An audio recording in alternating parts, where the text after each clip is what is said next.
Hello and welcome everyone to New Moon 2023 Cycle 7. This is a catch-up stream. So today I'm your host Player Zero and we are continuing with more Battle Network action.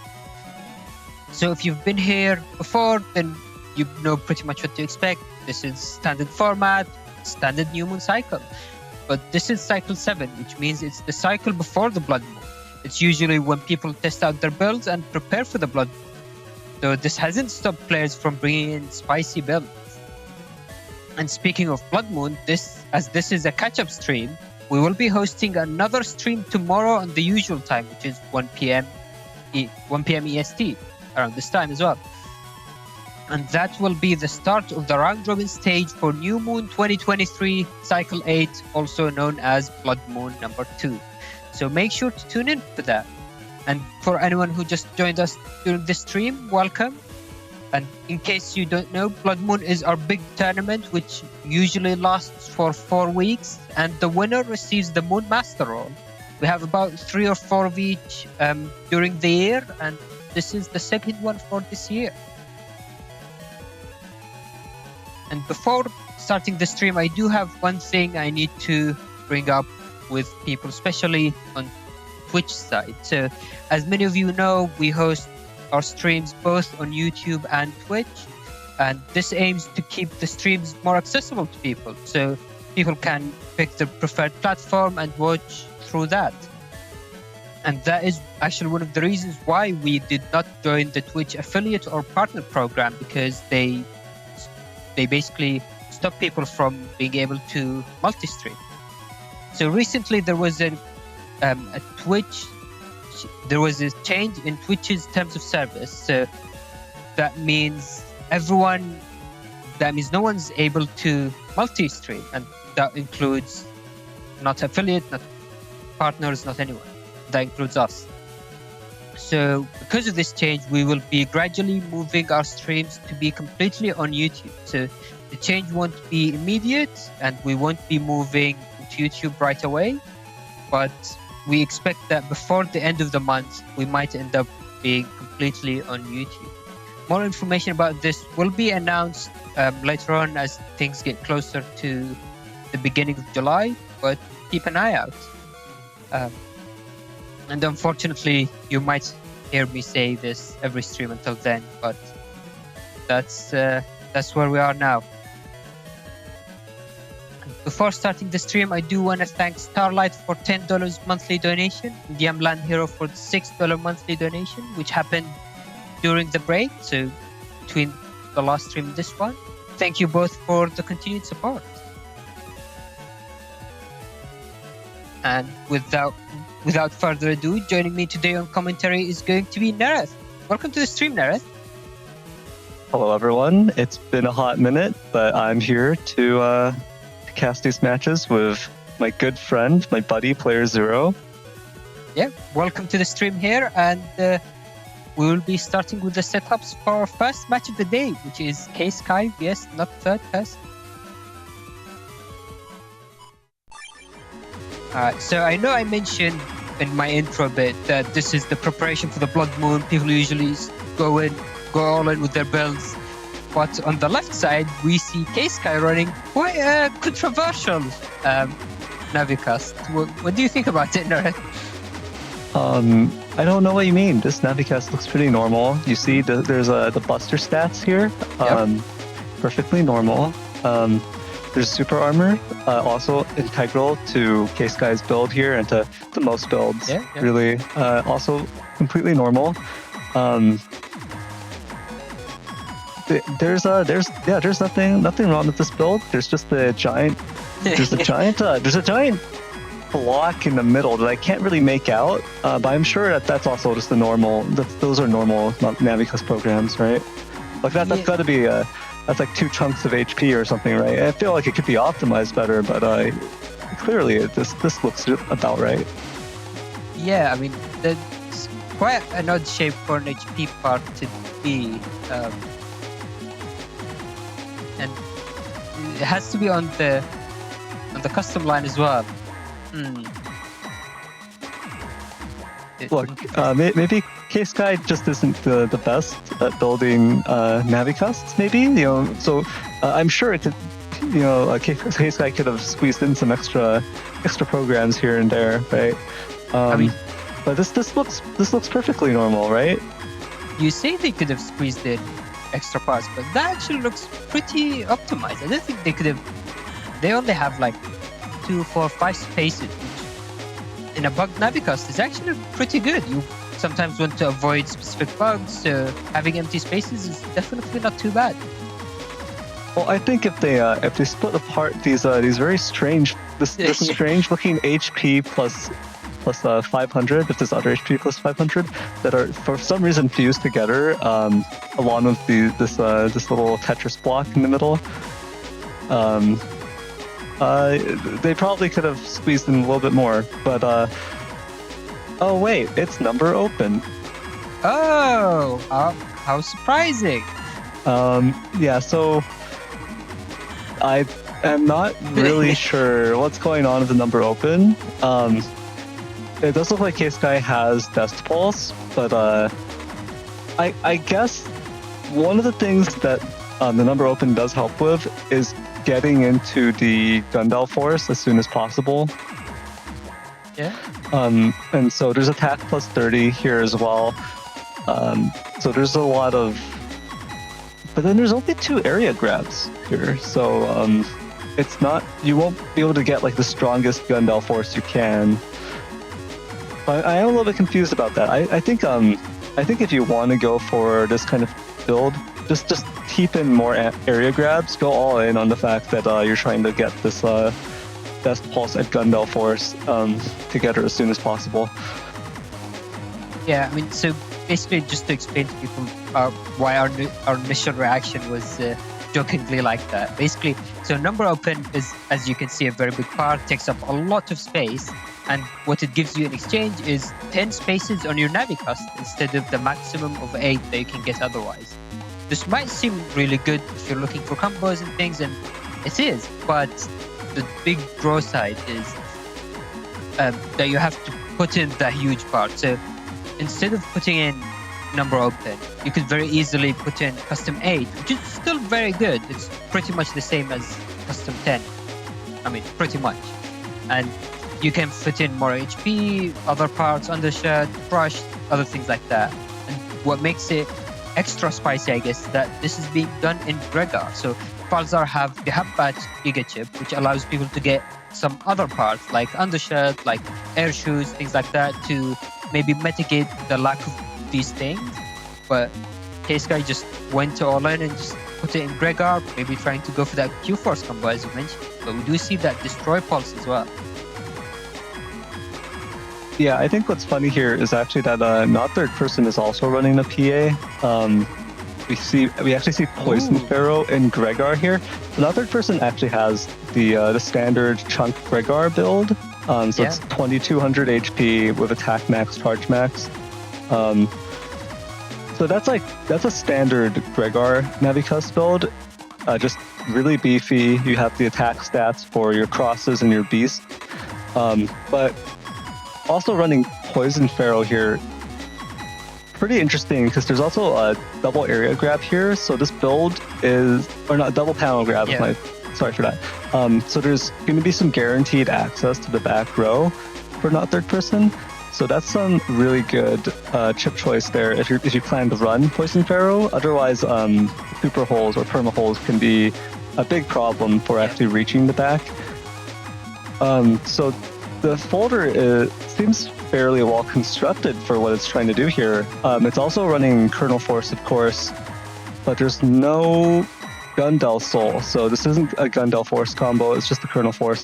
But with this much area control, though, 5 area grabs, 2 panel grabs, the Kernel Force itself might end up being a lot stronger with the additional area, whereas Case Guy is really limited in when they use their area grabs if they want to get a stronger Kernel Force out.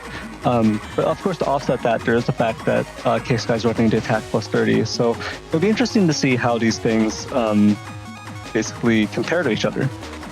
Yeah, to be honest, the thing I'm looking forward to the most is looking at the contrast in HP. So on one side, we have K-Sky, who's running 1000 HP, just the base, no recoveries, nothing else. Where on the other hand, we have Not Third Person, who's running 2200 HP with 2 recovery 300s. So that's going to be quite the big hurdle for K-Sky to work through. Yeah, I do think there is one thing here, or I guess two things here that are working out in K-Sky's favor, which is that K-Sky is running triple Judgeman. So Judgeman EX, and Judgeman SP. So those 3 chips are going to make it very hard for Not Third Person to actually retain an area advantage. And that might end up really working out in K-Sky's favor. Just the fact that all 3 of those chips are going to have the area return and the punish, the extra damage from the books. Not Third Person, I think, would want to really rely on the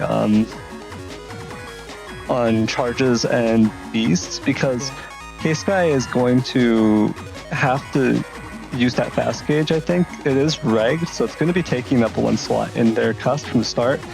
But there's only 1 fast gauge in the folder, so Not Third Person is going to be able to guarantee slow gauge.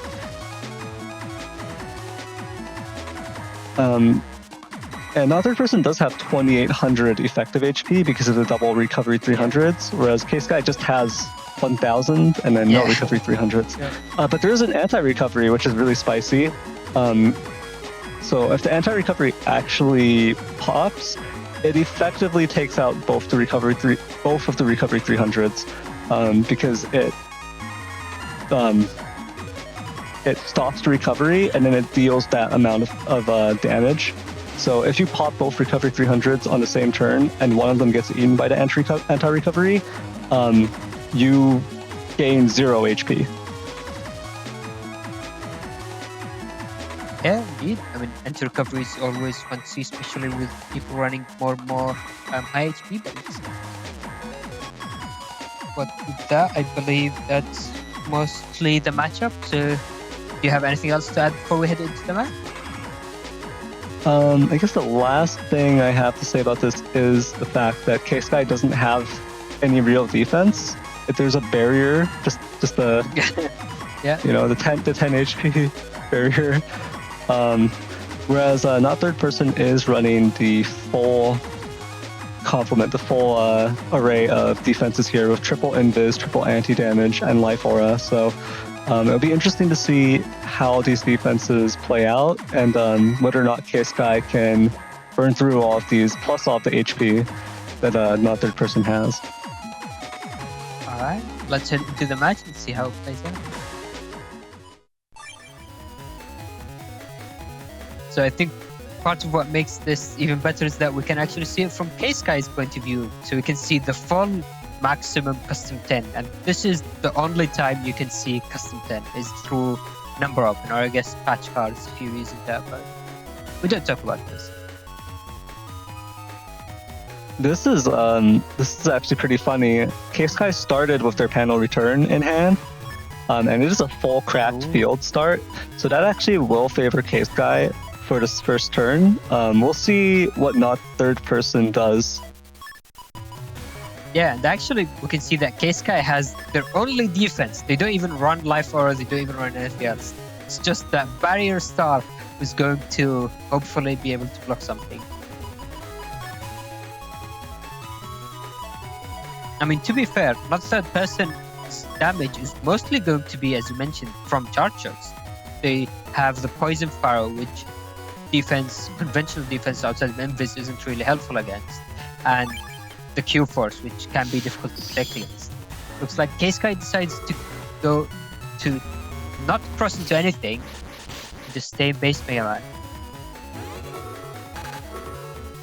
Ooh, panel grab being broke.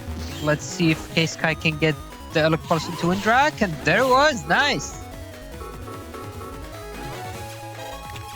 Yeah, and then finishing off with the Lance there, just a huge combo on this first turn. Things are looking good for K-Sky. Oh, but look at this. So we go into 10-2 and we see that Q-Force in K-Sky's hand with Grab Revenge, there is no Gandalf Soul in hand, so this is not quite the full combo. But having the plus 30 there and the 2 area grabs is going to be pretty crazy.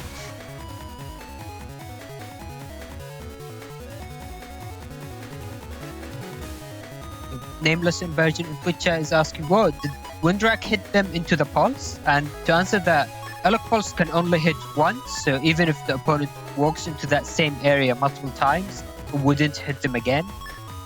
So the combo was basically Elec Pulse to pull into the Windrak, then Windrak to push into the Lance brought back into the middle.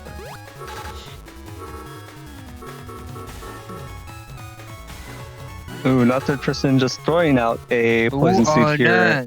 And then Anubis will be taken out immediately by Erase Man. Yeah. Unfortunately for not third person, this is also the perfect timing for panel return as well from K-Sky. So now the field is fixed and the Anubis is destroyed already.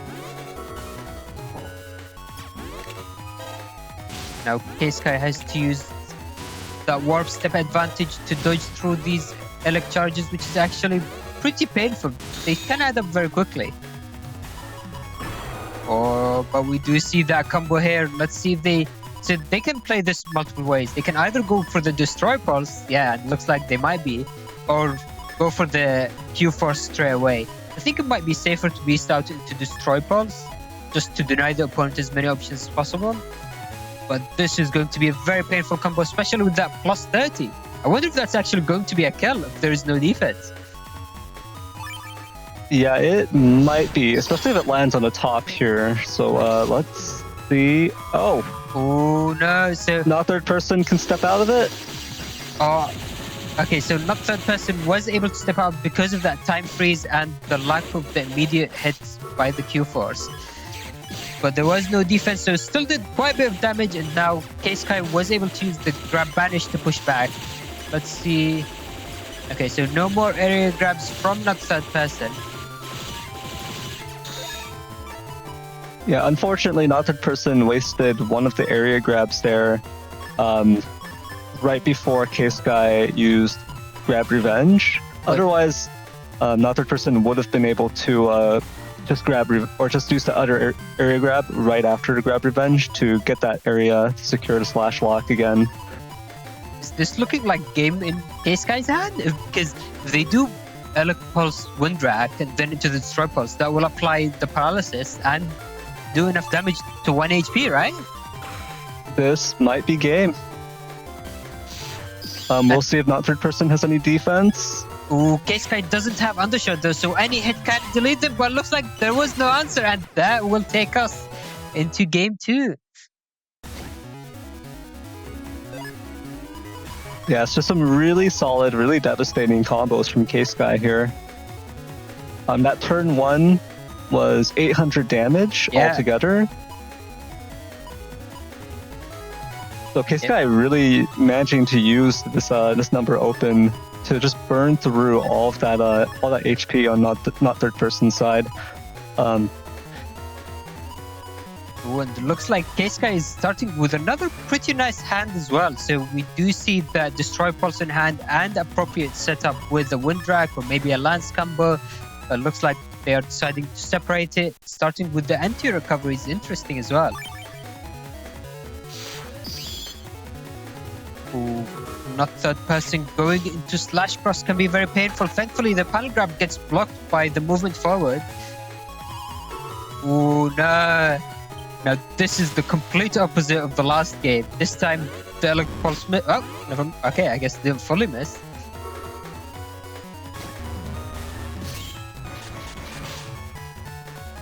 Let's see if this, oh no, this is going to be very hard.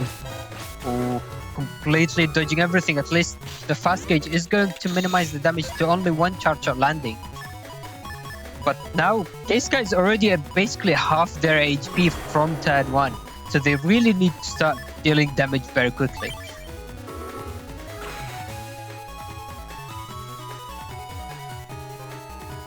Okay, looks like there will be an attempt to do a Windrak into a confirmed Death Pulse. Yeah, so as we saw last game, Destroy Pulse can be very great at finishing off matches with the high damage and the paralysis, but it also applies very powerful blind and HP bug, which also ticks down during the custom menu. So it's overall a very good offensive option, and we see Not Third Person using both recoveries, which brings him back to full HP. We are seeing that custom HP bug starting to tick down on Not Third Person though. This does put a bit of pressure on them to select their chips more quickly. Yeah, and actually, we are still in fast gauge during these turns, which is very bad for Not Third Person. But Not Third Person is running 2 slow gauges, and we haven't seen either of them so far.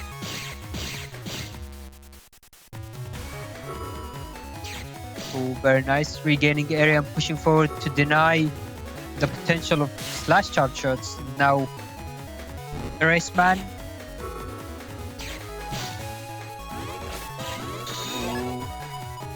That lance didn't connect, right? Yeah, I don't believe that lance actually connected there. That would have been pretty spicy. And actually, we do see the effects of custom bug. So, number open bug causes custom bug, which after 3 turns reduces your custom by 1 each turn. And that's why K-Sky has the selection of 9 chips instead of the 10. But it looks like one of these chips is Q-Force along with the Gundal Soul. So let's see if this is able to do a lot of damage. Wait. Okay. So the reason why I was very surprised at first is there was a chance for that Grab Revenge to actually cancel out the Q-Force completely. But looks like K-Sky was able to use that to do massive damage. And now look at how reversed the HP is. Now K-Sky is ahead by 200 HP, and we see that Elec Pulse combo again, which can easily finish off the game. This is actually unbelievable that this is working. Why is K-Sky able to do that much damage so quickly? Yeah, I'm not really sure. This is a bit of a gamble here in terms of if Not Third Person does have Life Aura, all of this damage is going to be walled right here. And there it is. Yeah. That being said, I was just going to say we are in fast gauge, so it can be easy for K-Sky to dodge these charge shots, but that's already a thing of the past. Now we are in slow gauge, so K-Sky is going to have to do a very good job at dodging for a long time to avoid all the charge shots. Ooh, Not Third Person's HP is being drained slowly though, and the HP bug is stacking up on both sides. They're actually very similar on HP. K-Sky is going to very deleted by the Fruit Gushers. The Poison Pile. So if K-Sky had survived into the next turn, even with 1 HP, they would have been able to go into Beast Over, and given access of Windrak or any way to break the Life Aura, that could have actually still been winnable for K-Sky, but that took us into Game 3.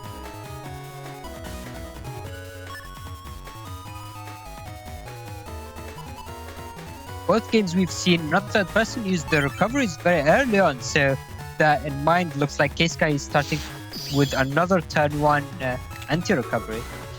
Ooh, the Raceman coming out first, so this is going to confirm the area grab coming down for Not Third. Oh, no area grab looks like. I'm actually surprised there. Yeah, K-Sky waiting patiently for this. Oh no! And then there Not Third Person loses the area grab there to the Judgeman. Yeah, so you never want to TFC your area grab into a Judgeman or grab banish, because of the order things go, your area grab will be used first, and then the Judgeman will activate and take away your area grab for free. So you always want to wait a split second just for that time freeze to end, and then to go for your combo.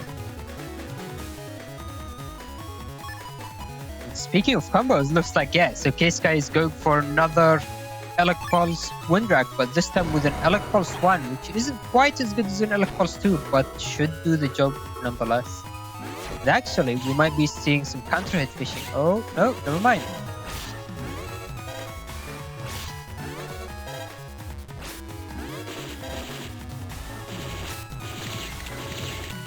Now, because of the area, unfortunately, not that person is unable to land any of these slash charge shots. Slash cross is very high damage potential, but obviously you need the setup and one area grab. And sometimes one area grab can be very easy, just use it and that's it. And other times it can seem very difficult to get over the area advantage. Ooh, going into a race can be scary because of the Windrak combos.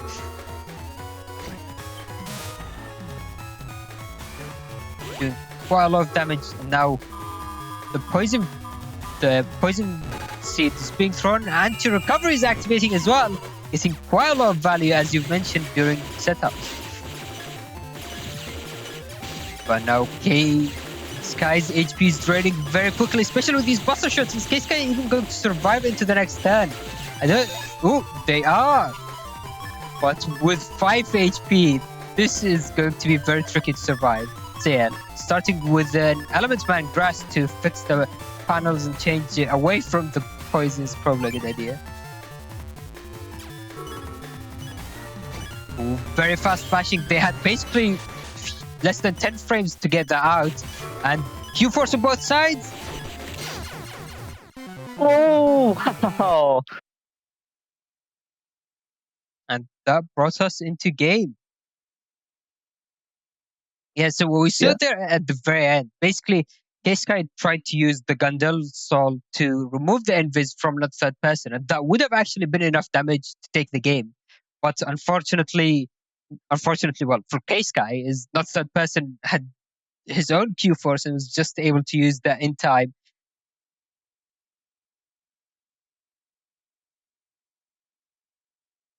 Yeah, that was pivotal right there, being able to mash out their own kernel force. Because K-Sky obviously could only take a single hit, literally one shot from any of the soldiers there. But yeah, well played to both K-Sky and not third person. What I'll say is that was a surprisingly competitive set, given that number open is not generally seen as something that's competitively viable.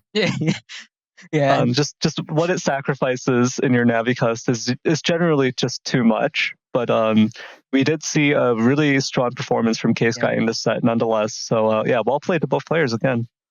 Yeah, definitely well played. But with that, let's head into our next match of the day. Alright, so this is another very interesting Navicust from A4Average with Folder Pack 2 and Mega Folder 2 as well. Ooh, all the Mega parts actually. Oh, this is pretty funny. This is quite interesting actually. We have a very interesting build from A4Average. And our last set, of course, was a Gregar versus Gregar mirror matchup, but with some very different builds between the two players. We have the same thing on this side, except with a Falzar versus Falzar. Sheriel does have charge max, attack max, and then 2 custom one pieces and Floshu's in here. This is not necessarily this is not a common Falzar build, but it has a lot of what Falzar players generally want and has a lot of good programs in there. On the other hand, A4Average with Folder Pack 1, Folder Pack 2, Mega Folder 2, this is 10. Yeah, this is 10 Mega Chips, 10 Navis right here. This is a Navi parade on a completely different level. I think 10 is actually the maximum number of Navis you can run. So even if A4Average had more Navi Plus parts, I think the game would just limit it to 10. 10 is enough, is what the game would say. And I guess we'll see if it is enough for A4Average. So A4Average decided to run a lot of very strong Navis. So we do see the standard Elements Man, Judge Man, and the Race Man, but there is also Tomahawk Man in Star Code, and a lot of SP navies. So, well, a lot of EX and SP navies of a Race Man, Judge Man, and Elements Man again, which I think is very interesting. I do think I would have preferred to see the T brothers in here, just for that extra edge in Falzar versus Gregar matchups, but it shouldn't have too much of an impact either way here. Let's see. Yeah, this should be really spicy. Both players have comparable HP, 1400 versus 1550.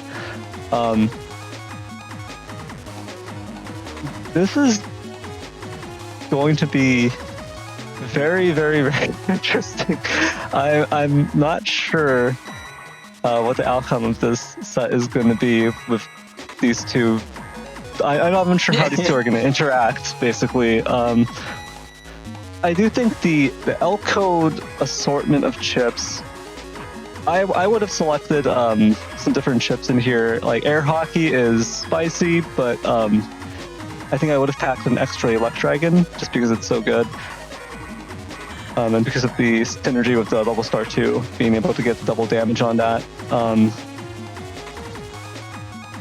Yeah, I think that's all I have to say about this. Oh wait, this is Bodyguard, isn't it? Yeah, there is that Bodyguard as well. Yeah, so there is no white capsule for it, so it's actually going to be reliant on uninstall landing, and then your opponent not being in Tomahawk. Or actually, yeah, so that's going to be, we'll see how that goes. Because in the Falzar versus Falzar matchup, your opponent could also go into to Ground Cross.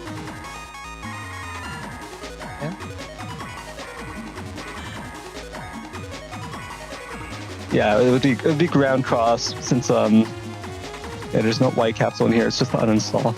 So Ground Cross does offer super armor to Falzar players, so that would be the answer here to any potential Bodyguard shenanigans. It's interesting that there's two anti-swords in this folder actually.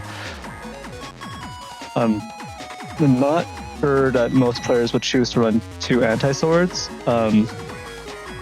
But I guess that the anti-sword is a little bit harder to deck, but I'm not sure. So if you break up the traps into their individual pieces and you don't actually use Bodyguard, I suppose the anti-sword can be a little bit trickier. But yeah, I'm not sure about the purpose of it.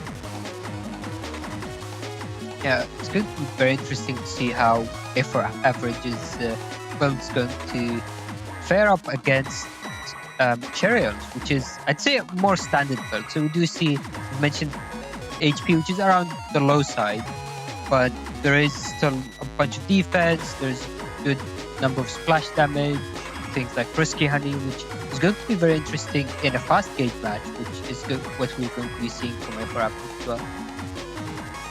Yeah, I mean, I think Sheriel is running a much more conventional, with a few exceptions, a much more conventional Falzar build with stuff like Meteor Knuckle, Groundman, SP, just a standard G-code assortment of chips. It's interesting that there is Wood Dragon here, but there's a Heat Dragon here, but no Wood Dragon, actually. That's an interesting choice there. Also, double barriers, of course, not conventional. Reflector 3, not conventional. So the defensive choices here are a little bit out there, but it would be interesting to see how they plan to play against A4 Average's Navi Parade. Yeah, let's take a look and see how this matchup plays out.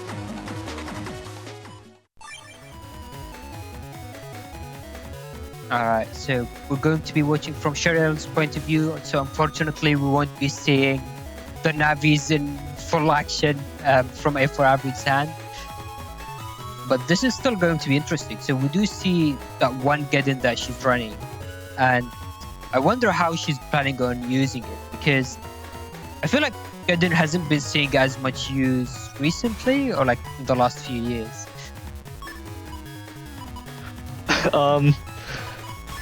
Yeah, it's true that we haven't seen Geddon in a little bit, but I think this field is actually going to be an interesting start here because of the rock cubes. Both players are going to be incentivized to go into Dust turn 1, and Sheriel is maybe reading that, and oh no, ground cross instead. But A4 average might try to drop some Magnums turn 1 if they have them in their starting hand. I'm not sure if Sheriel actually meant to go into ground cross instead of Dust, but they did take some defense which could have potentially denied the Magnum. But now that we are in fast gate, this ground cross is going to survive thanks to that invis until the end of turn.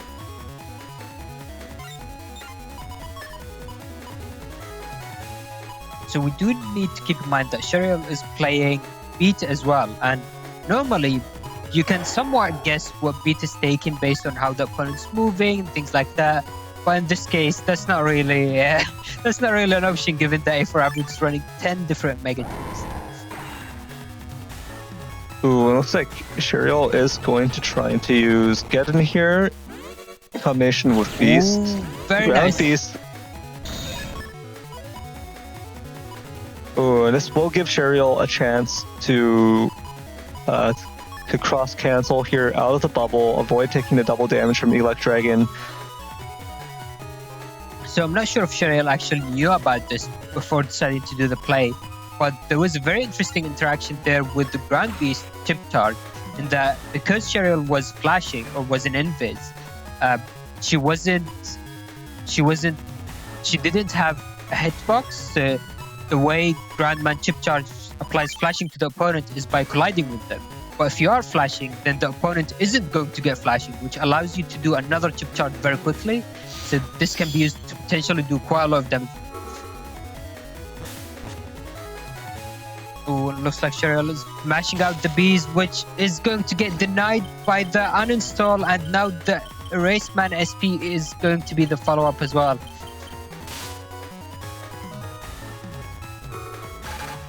A4 average just lets time out, but ooh.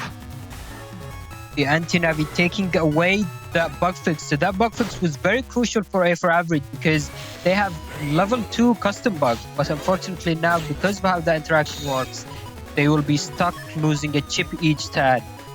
In fast gauge, that can be very brutal.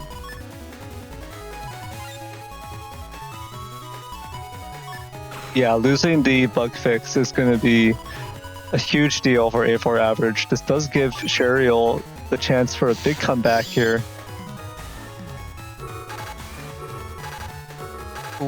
Meteor Knuckles TFC, and yeah, with the lack of defense from A4 average side, this is going to hit, and that is a lot of hits. Was that 7? 6, 7 hits? That was either 6 or 7 hits. Oh, but Sheriel rapidly losing a lot of HP to that those chips right there. Both the high boomer and the air hockey doing their job.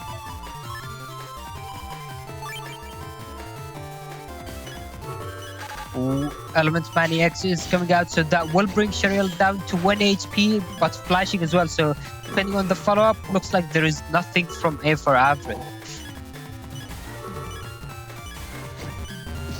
1 HP could be all that Sheriel needs. Grandman is going to miss. No, it's going to connect. I wasn't sure if there was any defense, but looks like no, and that will take us into a game 2. Lack of undershots again. Yeah, definitely the lack of undershirt hurting A4 average there.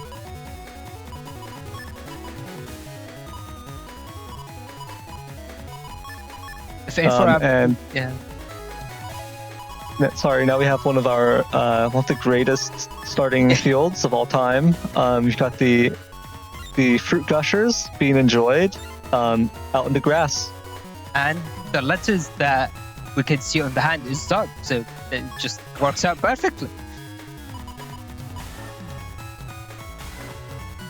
We do see a barrier to a quite defensive first turn actually, which does make sense because so A4 average is running the 3 element man or element men, and that can be quite a lot of damage on grass panel, especially with Sheriel going into Tomahawk.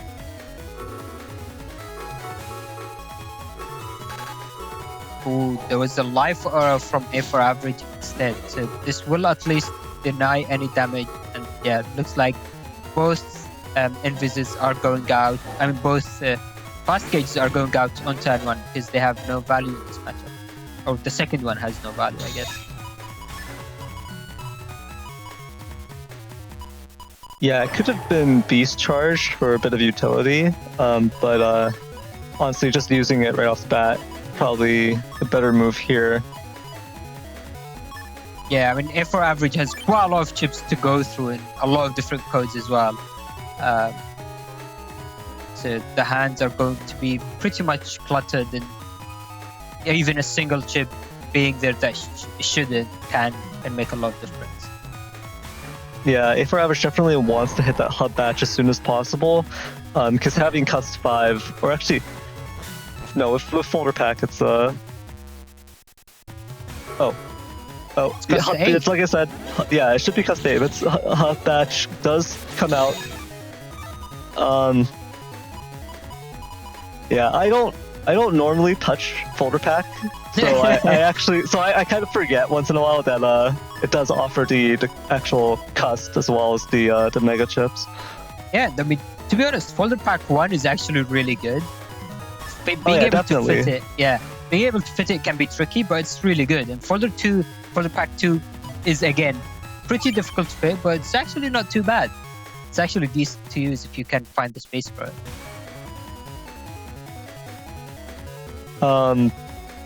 I don't know how A for average is going to step to avoid the rest of the wing boomerang. I think he would want to step up, or step forward and then down, but doesn't make the attempt. Yeah, to be honest, I think I would have done the same thing. Trying to avoid that boomer often ends up with you taking like 3 or 4 hits for no reason. So sometimes just taking the 1 extra hit and just accepting it is better. That Elect Dragon with uninstall attached does land on Sheriel, so it has taken off super armor and float shoes. Sheriel does have 1 more turn of Beast here, so the missing float shoes aren't going to be a problem for now. It looks like Sheriel's going for potentially a defensive turn, though that is one of the nice things about being in Beast House in general, especially in Gregar. This is utilized a bit more, but you can use your chip charge for damage or use it as TFC for defense if you want to. Yeah, Sheriel managing to save themselves from a good chunk of damage there. Oh no, so I'm not sure if that was an accidental TFC, but unfortunately that life aura is not going to get any value and just go into the B-back from Tengu.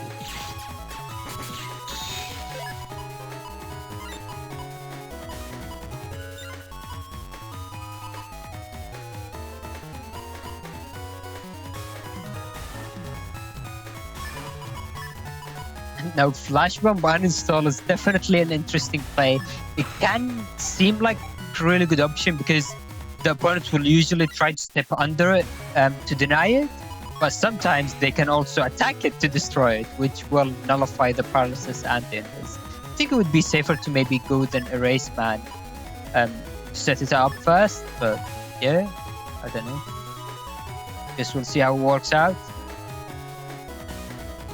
I think in the current position Sheriel is in, they can safely just throw it into the back column of panels there, and it should be very difficult for A4 average to block it as long as they follow up with their Navi chips right here.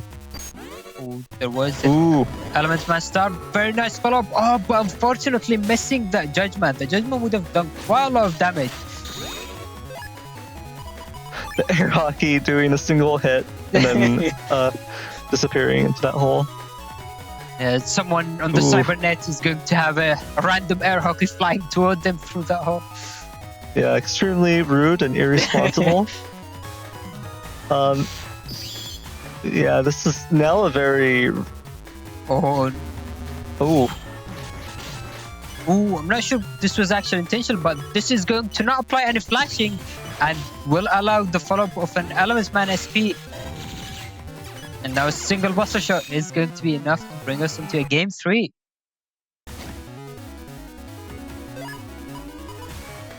Yeah, that was a solid choice in how the Element Man was used there to set up the grass for the Element SP fire. It did end up doing enough damage to take Sheriel to 1 HP and allow A4 Average to close out that match.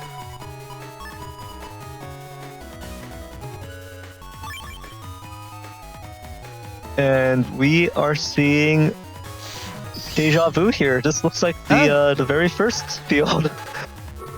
Ooh, but this is a different starting hand with the TFC chain going into an Erase Man on both sides, posing a D-Cross for both Dust Men. Dust Crosses? Yep, both Dust Crosses being lost here. Now no one gets these these yummy rock cubes.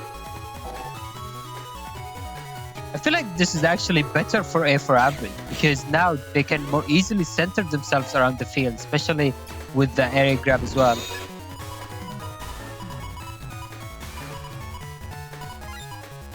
Yeah, this does give A4 Average a bit more in terms of their movement options. They aren't forced to the sides due to Warp Step.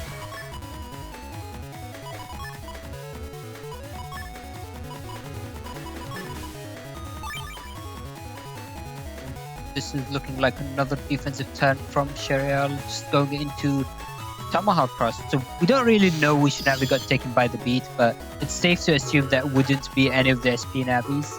Because, I mean, all of the Navis that A4 Average, I feel like it's fairly low chance that an SP Navi would be gone. And ooh, the accidental TFC losing both forms of defense. Ooh, yeah, but Tomahawk is being tossed into the Risky Honey, so a little bit of value from that defense there.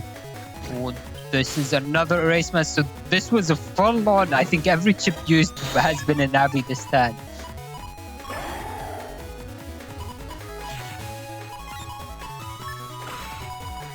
Sheriel does have some great defensive options here, both Barrier 200 and Life Aura in hand, but gonna choose to save them for a more pivotal moment.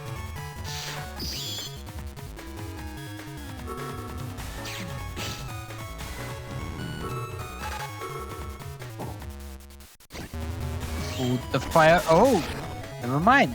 So it looks like they're deciding to go. Oh, okay. So Sheriel was flashing anyway, which makes yeah. Sheriel was able to get out the invis in response to that Element Man, so that would have actually protected them even from Element Fire. Oh, and now Sheriel's going for that Geddon play again, so we might be seeing another chip charge while invis. I feel like this is actually one of my favorite new interactions because we barely see people using it, and it's actually fairly recent that we found out how this works.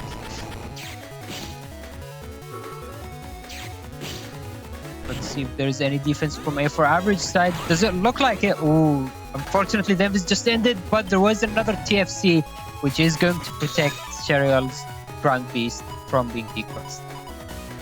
Yeah, it all worked out in the end anyways. Didn't really need that interaction here because there was nothing left to charge anyways after the invis usage.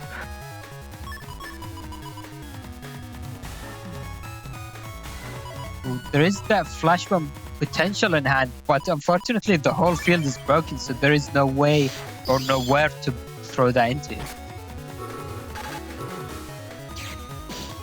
Defense coming down for A4 Average, and I don't think we know what defense. We've already seen an anti-damage, but that could be... ooh. Okay, so that was 4 hits, I think, which is pretty good as well.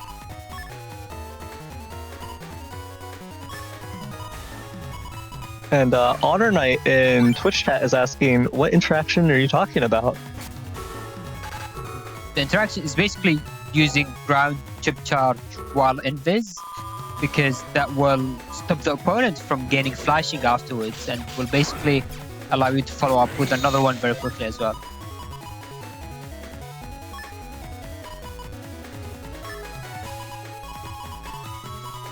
Ooh, Sheriel does have the answer here to the Life Aura.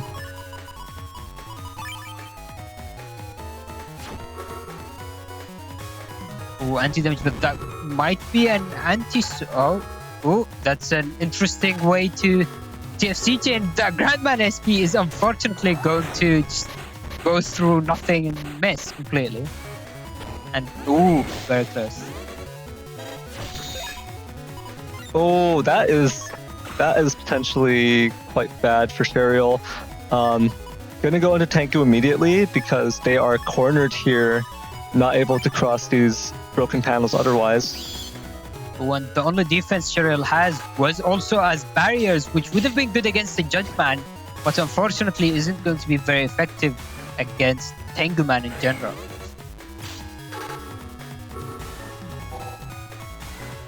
Ooh, Judgman does get blocked here. Ooh, uninstall Heat Dragon coming in, bringing down A4 average SP down, bringing it down to 12, which is going to be very scary because if Sheriel, one of the Navis, they have Pierce's Invis that could mean game, but looks like they don't.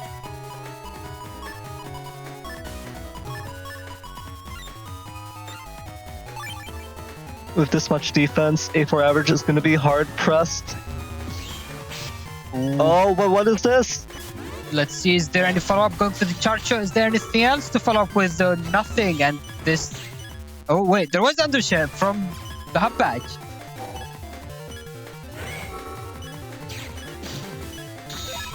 Ooh, because Sheriel was in the middle of that movement from the wind, she wasn't able to use her Life Aura, which leaves her with the decision this time to either Beast Over and throw it away or take some chips as well. Looks like a Beast Over is coming out. Let's see if A4 Average is able to survive. This is fast gauge, but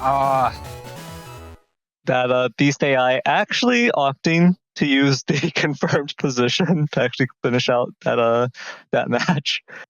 Usually what you see is the Beast AI just jumping around randomly and then refusing to close it out. Yeah, but yeah, well played to both Sheriel and A4 Average. Yeah, definitely well played. It was very interesting seeing how the Navis interacted as well. But that being said, we will be going into our next match with Master S1X vs Sheriel.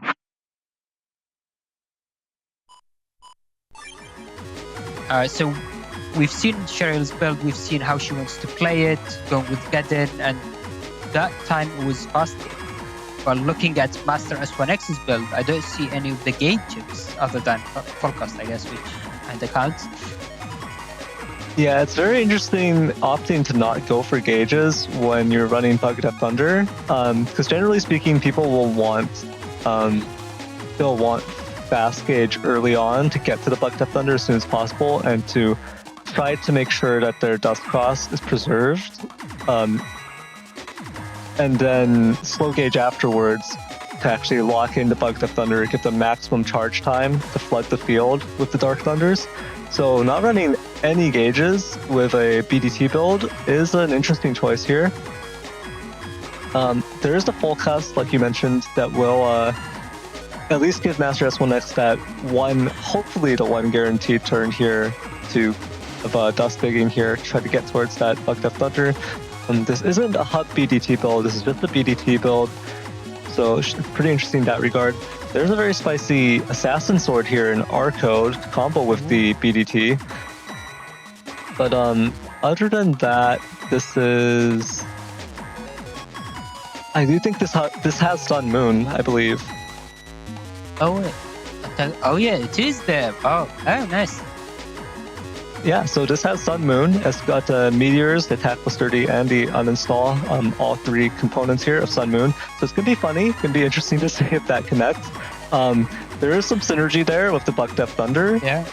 I have a feeling that the Bucket Up Thunder was tossed in here to help confirm the Sun Moon, and basically, so it was built around the Sun Moon. I have a feeling that that's what happened with this folder. So it should be pretty spicy, pretty interesting to see. Yeah, I guess it's a quick discussion this time, but let's head into the match and see how it plays out. Oh yeah, and another thing to bring up about Master S1X's build is that they have the silence in there, which we do see on the starting hand. I think that's a very uncommon but interesting thing that we haven't really seen before. Oh yeah, silence is an interesting sibling to fanfare. Usually we do see, we can sometimes see fanfare and timpani being played, but silence very rarely, because its effect is the blind, which has a bit more of a... It's a bit trickier to get mileage out of it, basically, but it can still be very effective depending on the circumstances. Oh, and actually, I do wonder how blind interacts with the Bug Death Thunder. So I know it can hide objects as well, but I don't know how that works with BDT. Ooh.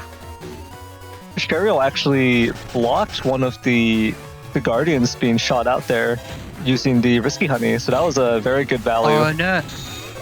The extra charge shot. Ah, so unfortunately, Master S1X was firing off charge shots, trying to break panels or maybe get in some extra damage. But what that meant is that Sheriel was flashing until the end of turn, and Master S1X was unable to use Element Man for a pretty nice decross, and will have to go into this turn, which gives Sheriel the opportunity to bring some defense. Yeah, thankfully Master S1X is able to just hold on to this Dust Cross sitting under the Life Aura here. So is at least going to get Dust Dig turns, not going to have zero value thanks to this. Ooh, and it looks like we see Beast out, so might be... Okay, so it was a Tengu Man, which is going to be painful for Sheriel because she doesn't want to TFC out of it to... Yeah, because that was the way to get rid of the Life Aura. And now there is going to be a full cost, which is going to... Oh no! Oh no! Master S1X, it looks like, did some unfortunate inputs there. No chip selected. And actually, for the split second that the custom did show up, I saw that they had the BDT ready to take, but unfortunately, they just have to take the extra damage and wait an extra turn for no reason. Yeah, very, very unfortunate for Master S1X, but at the very least, it doesn't feel like they were punished super duper hard on that last turn. They still have a slight HP advantage. They can still... Looks like they're just going to hold on to that BDT, go for this uninstall on the Bubble Star into Dull Thunder. This combo is going to be very high damage if they choose to go for it. But yeah, they do need to get out of this corner here. I feel like, yeah, okay, so I like this order a bit better, using the uninstall on the Dull Thunder rather than the Bubble Star, because now Bubble Star can miss and the Dull Thunder still has a chance to land, but it looks like because of this Life Aura, Master S1X is going to be forced to hold on to that hand for the whole turn, then go into the next turn, go into Tengu Cross to try to get rid of it. Ooh, I don't think Master S1X wants to be on this top panel here.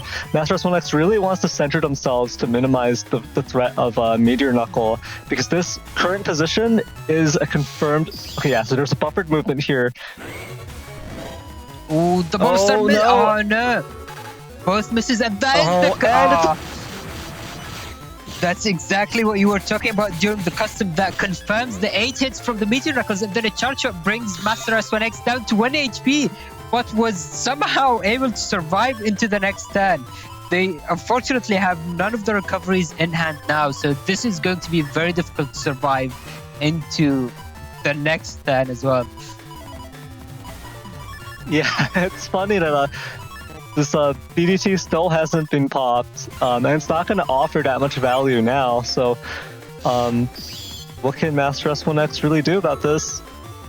Oh, no TFC yet. There might be buster shots. Let's see this. Oh, it does get blocked. The Risky Honey. Yeah, a valiant effort at the very end there to survive, but just not able to weather the storm, take all those chips, and make it to the end there. Yeah, it's very difficult to survive on 1 HP for a full turn, especially since that was a normal game. using the silence there to block a buster shot was actually very nice, because so buster shots travel very, very quickly. I think they stay on each panel for like 2 frames and keep moving on. So Master S1X had to match that fairly quickly to be able to get that through.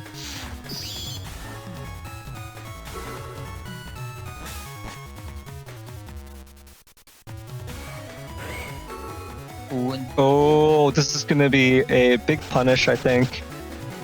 The Rush going to do a lot of work here. Yeah, and there is the Erase Man follow-up as well, which is going to decross and allow for the second cube to go in for another 200 damage, followed by a full cast immediately. That was quite a lot of damage for one turn. Yeah, 640 damage right off the bat, and Sheriel is still paralyzed here. So just for a brief moment at least. So there's probably going to be a cross cancel of some sort here from Sheriel's side, but Master S1X just able to have that massive punish thanks to the power of Rush. We do see Tengu cross from Sheriel, so we might be seeing a Geddon coming into the stand, but a counter hit uninstall from that flash bomb. Yeah, and uninstall was riding on it, so it did end up getting applied here. Ooh. Very nice being able to get that extra damage from the freeze into the breaking torture as well. Yeah, Master S1X really getting all of this extra value from these different sources here. That charge max really coming into play, even with attack 1, still the extra damage, especially from that double damage hit. Ooh, very nice. So yeah, looks like Master S1X is going into Tengu just in case a life aura comes. So this uninstall is going to be pretty much confirmed, and it does land. Meteors is going to connect as well, but that's not going to be quite enough to finish off the game. This is going to be quite the HP for Sheriel to work through, almost 10 times more HP for Master S1X. Now, if Sheriel had the best sword chip of all time, Muramasa, this would be no problem. But unfortunately, no option to punish this Tengu here. So yeah, and unfortunately, so Sheriel's play was to use Geddon to try to deny Master S1X's movement. But since Master S1X was in Tengu Cross, this had no value, and unfortunately, the chip charge caused Sheriel to take extra damage as well. This is an interesting turn from Master S1X, just going with all the area grabs without the BDT as well.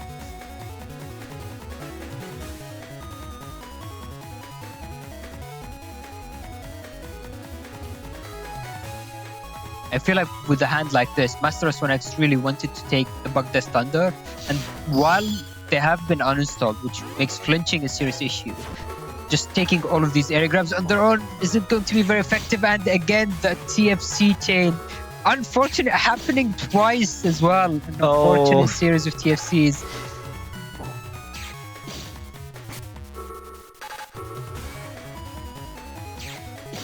yeah, unfortunately, Master S1X lost out big time on both of those TFC interactions. Having both the invis and that area grab effectively nullified. And unfortunately, Master S1X didn't quite have enough time to use the anti-damage at the very end. So sometimes you want to hold on to your anti-damage until the very end of turn to use it in case of TFC. But okay, so very defensive hand coming down from Master S1X, completely avoiding that bubble through movement alone anyway. And there goes that Bug Death Thunder.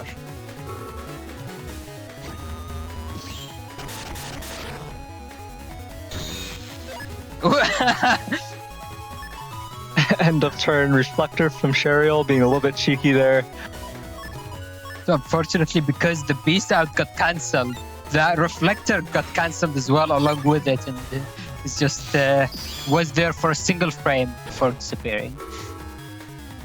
Ooh, Meteor Knuckle coming down, but not on a great panel configuration. 3 hits on 6 panels. I don't think Sheriel's running anti-nav. Yeah, okay, so this is just going to be quite a lot of recovery. But actually, this is a very good position for Sheriel to be in because her charge shots are going to be able to interrupt the Bug the Thunder.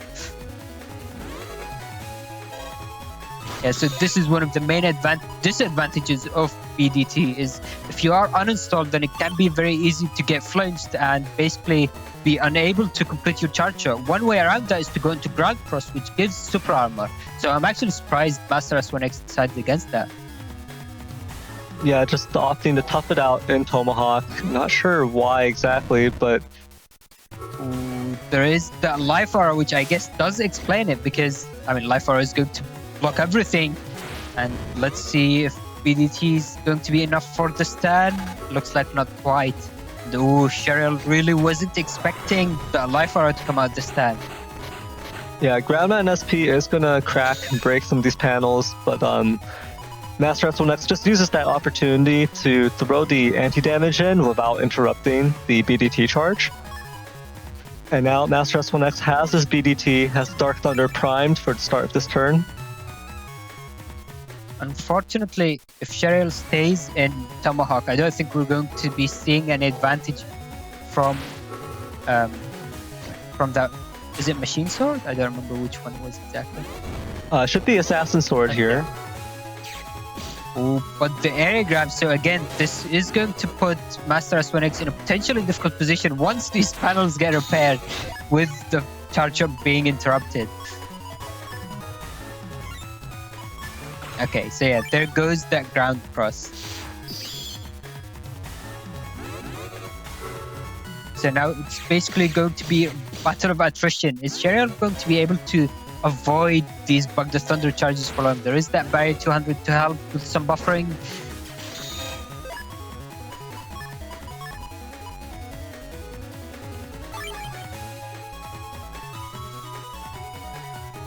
So one important counter to Bug the Thunder that Sheriel can decide to go for is going into Ground Cross.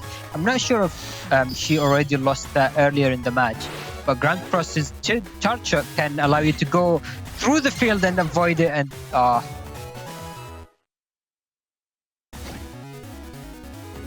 yeah, and with that, Master S1X does manage to get that BDT value and close out that match.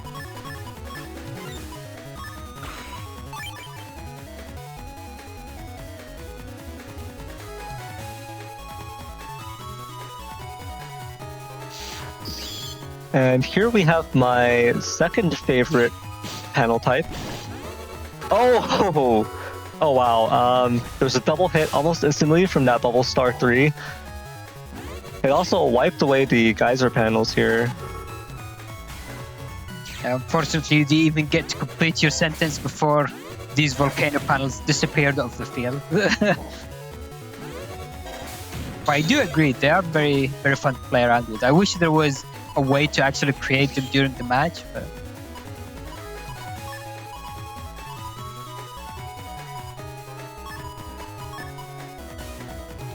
oh, and looks like we do have two parts of the PA for Master S1X. We haven't seen that during the first two games, but maybe this is going to be the game. We just need the uninstall left and obviously the correct positioning, which is the difficult part, I'd argue. Yeah, definitely. It would be interesting to see Master S1X actually able to get what I think is the intended play here, which is to use the BDTs to confirm the Sun Moon. But yeah, that machine gun actually able to do 2 hits there, I think, and also getting rid of that trap. And now Sheriel is decrossed, losing Tomahawk to Element Man right there. Though fortunately, Sheriel does have float shoes, which is why we've been seeing these panels remain cracked instead of fully breaking, which does give a good, which does allow for good movement options. But Master S1X deciding to push the area back. Maybe he's worried about a potential Tengu cross or Geddon play. I feel like even considering going to Tengu Man right here, but instead just going to go to Dust Beast. Ooh, Spout is coming out instead. Oh, actually, the barrier coming out here is going to nullify the knockback. But Sheriel does step back anyways. Gets a corner knuckles. 5 hits. Nice.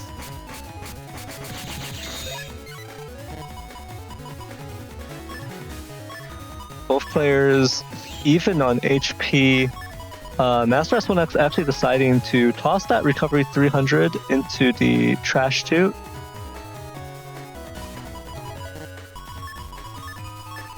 Oh, and looks like they are going for the more surprising Dull Thunder D-Cross potential rather than using Bug the Thunder. Which I think, I don't know, I feel like in this matchup you still want to use Bug the Thunder as soon as you can. The more you I mean, looks like it wasn't going to make any difference for this turn anyway. Oh, and the flashbang was going to barely connect. Yeah, unfortunately not actually able to get the cross there. I think the Dust Beast charge was just a little bit too early. Sheriel still had flashing for most of it.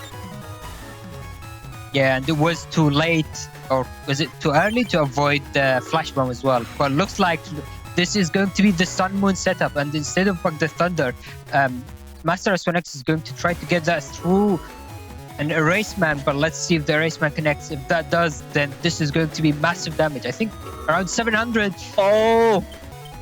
And this is actually also perfect positioning already. Yeah, there goes firing a few buster shots. Oh no! There was some defense, unfortunately, that will block the fire and the explosion, even the beam as well, which I thought actually would connect. Yeah, everything there gets blocked. That was a perfect anti-damage. Yeah, this is the unfortunate part of using PAs. Well, if that had connected, that would have been a lot of damage. Unfortunately, a single anti-damage would have blocked it. And actually, that was the perfect block, because I think an Invis would have been pierced by the beam, but an anti-damage will just say no to the whole thing. Yeah, I believe so. And the Invis would protect from everything other than the beam, I think. But the beam is what does the uninstall, so...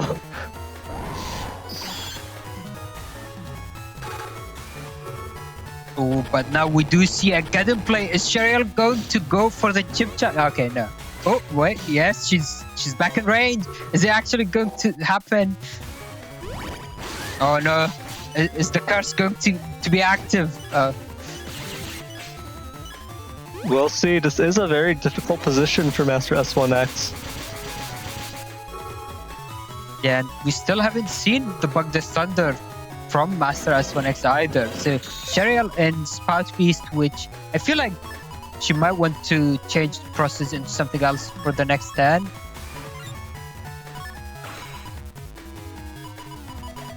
Master S1X thinking about going to Tengu Cross here to get out of this this single panel. A good choice here because there is no real sword options for Sheriel to punish this. Ooh, and it was a life aura. Yeah. The Race Man is going to come down, which will interrupt that charge shot as well and deal with both forms of defense. So that is a really nice value on the Race Man. And another, but only one hit. Okay. Oh, back row, back row. But it is Bowser Beast, so... Oh! So I do believe that would have been able to destroy the silence. Is it silence? Yeah, the silence immediately.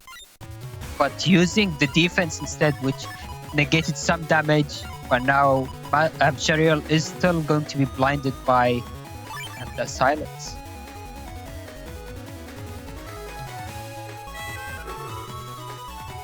Ooh, okay, so the Tengu Man is going to deal with that anyway. It's unfortunate. And the grab revenge. Oh. It's a Judge Man miss. Have we seen the uninstall from Sheriel already? I don't remember if that's been in play. Ooh, the Wind Drag does connect. And an extra charge shot for free as well. And now the last, literally the last chip is that Bug the Thunder.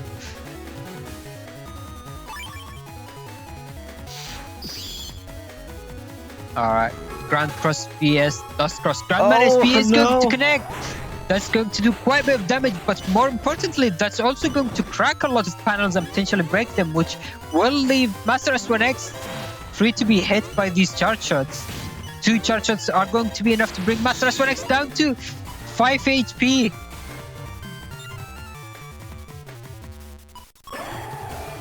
Ooh, going into Beast Over with no chips is very risky, but looks like a Beast Over from Sheriel as well, which is going to keep that Bug the Thunder on the field. Oh, never mind. Yeah, unfortunately, this is looking like a win for Sheriel here. Master S1X not able to get any value out of the BDTs. Waiting so long to pop it and then just being closed out there by the P shot. Yeah, that was unfortunate. I feel like if only the Bug Death Thunder had been used earlier in the match, maybe slightly more value would have gotten out of it. Even just denying the opponent's movement, and 200 HP would have been enough to finish off the game for Master S1X. But yeah, definitely well played to both sides. It was very interesting to see how it plays out. Yeah, I don't think we ever got to see the actual the combo of the Dark Thunders confirming the Sun Moon, so that was a little bit disappointing. But well played to both players either way. And congrats to Sheriel for managing to take that set. All right, and with that, let's head into our next match of the day with Sheriel again vs ParTwo. So it looks like we've seen a lot of Sheriel matches this stream, but you know what? That's fine by me. It just means that we know the kind of folder we're playing for, we know the matchup. So this is basically putting us in Sheriel's shoes during these matches. Yeah, 3 sets in a row of Sheriel. I'm sensing a little bit of bias here. But bias? No bias, no bias. But yeah, so we know Sheriel's build, all about that G code with the get in, with the beast, the ground beast charges being used. And I think the first set we saw a lot of it. Maybe the second set as well. Not so much in the last set, I think, but yeah, pretty interesting build here. From Dark Lloyd Part 2, we have a Big Hook build. And is this Freeze Big Hook? It does look like it. Yeah, there's Aqua Dragons, there's Ice Seed. So this is the Dream. The Dream is on life support, but it's still alive. In fact, I think the Dream has always been on life support here, Big Hook, the Freeze Big Hook play. But I think recently someone snuck into the hospital and shot the Freeze Big Hook Dream in the chest, and it somehow managed to survive, as you can see. So it's still here. Should be interesting to see this being played. Maybe it will have some success.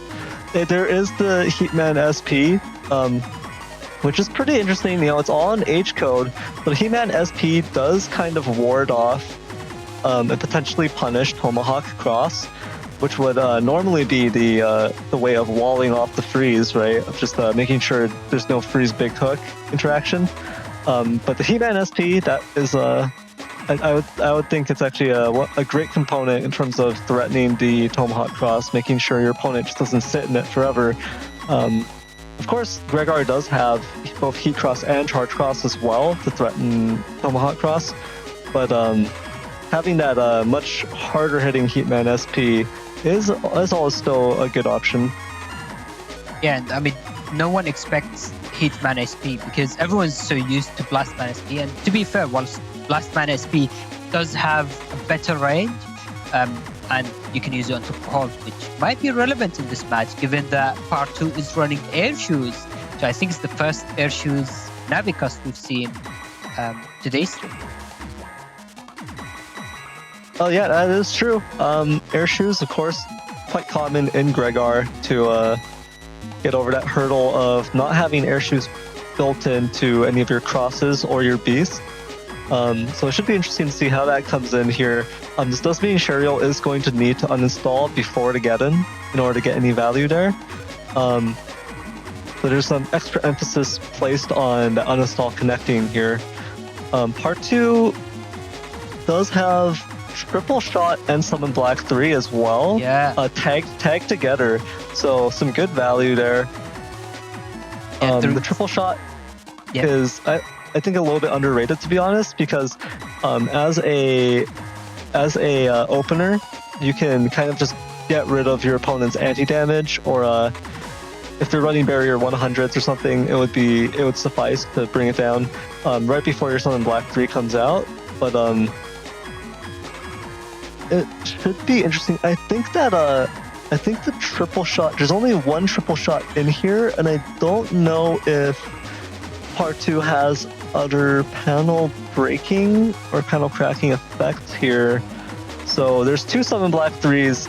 Both are going to have to be used during that triple shot, or ParTwo is going to have to predict the Geddon coming out and use that Summon Black 3 on that turn that the Geddon comes out, because there's not too much else. The alternative there is just hoping for perma holes. So yeah, I mean, Summon Black is also a null chip. So that being said, ParTwo is still able to chip charge the Summon Black if it wasn't useful, and do some extra damage through there as well. That is true. Summon Black 3 does do a bit more damage than most of the beast charges, though. So I think that's all I have to mention. Oh, the only thing I wanted to mention was that I do take offense to you saying that Blastman SP has superior range to Heatman SP, because technically speaking, Heatman SP has the advantage of being able to ignore obstacles. Blastman SP, if there's rock cubes or even a fanfare or any kind of obstacle, any objects on the field, Blastman SP will get blocked. Heatman SP will simply hit everything within its range. So even if there's an obstacle in front of one of the hits, it just doesn't care. So yeah, with that, I think we're good to go. Yeah, let's head into the match. See how it plays out.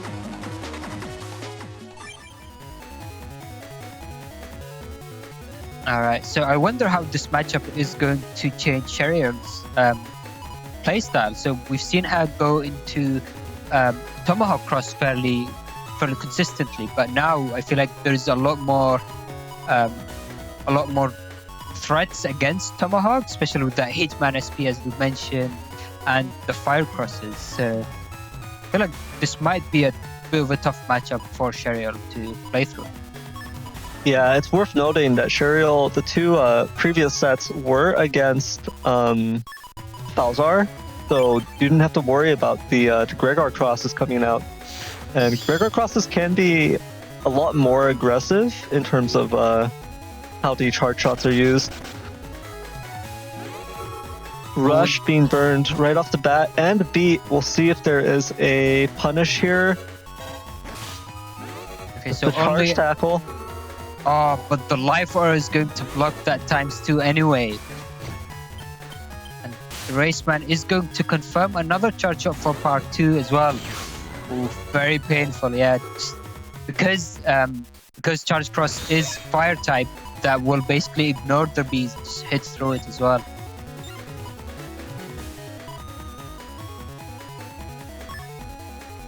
Yeah, a lot of charge tackles connecting there on that first turn. Ooh, I wonder. So with the area grabs, we might see Sheriel deciding to try to trap ParTwo behind the conveyor panels. We'll see if that ends up working, especially since Charge Cross likes to be forward on area.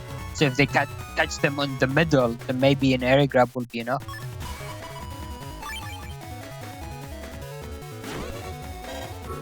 Ooh, the life aura does get dealt with right off the bat. Ooh, it looks like we are going to see an attempt at Summon Black, but yeah, there was plenty of defense to deny it, unfortunately. Oh wait, the TFC chain meant that the second anti-damage basically got poofed into nothingness. Yeah, that's pretty interesting. Evercurse in Twitch is saying, I'm surprised rush into a charge tackle gave rage. And the way that worked is that it wasn't actually the charge tackle that gave the anger, it was the rush itself. So there are three main causes of getting anger, one of them being hit by more than 300 damage in one hit, the other, which is the one relevant here, is being paralyzed for 121 frames for some reason. So getting rush causes you to be paralyzed for 150 frames. So if you don't mash or mash slightly out of rush, you can get free anger if you're in base Mega Man. Oh, this Flash Bomb 3 is going to be cancelled by the Erase Man, and the trap will be destroyed. A great turn for Sheriel, also able to get that D-Cross. On the other side of the field, Aqua Dragon did connect. And Spoutman's going to do the 150 damage. Bit of a freebie here.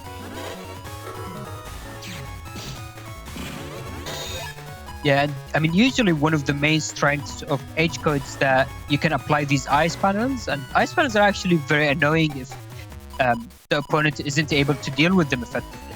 But unfortunately for ParTwo, Sheriel is running that flow choose in the Navicast, and there is no uninstall on ParTwo sides either.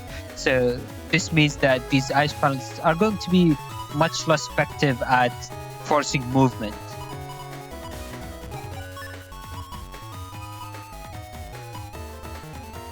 And obviously there is that Geddon as well, which can completely reset the field and deny the freezing effect from the ice panels as well.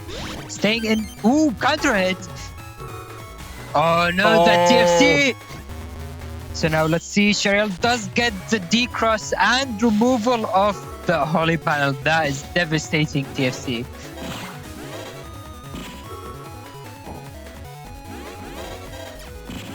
So yeah, as you can see, it's very important to be careful what you TFC into. The timing window for TFC is fairly narrow, but there should be enough time to avoid being caught into that chain as well. Yeah, ParTwo definitely suffering quite a few setbacks here in terms of their game plan, but not all hope is lost quite yet. There is still the big hook, even though there's no freeze set up for it yet. Ooh, that flash bomb is going to connect with the uninstall. Oh, that would have been a good opportunity for charge shot to go off from Sheriel's side, but they decided to release that for defense instead. And yeah, unfortunately, a barrier star, not even 100, is going to die very quickly vs Gregar Buster.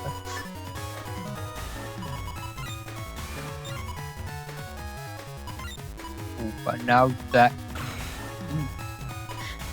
Meteor Knuckles is looking very scary. Yeah, is this going to be corner Knuckles here? That would be potentially very painful. Ooh, we'll see if ParTwo's defense. The perfect cross counter as well. So 2 hits only. Ooh. Boy, look at that. Heatman connects on grass, dealing double damage, which brings down Sheriel to 46 HP. And this anti-damage is going to connect down to 1 HP now.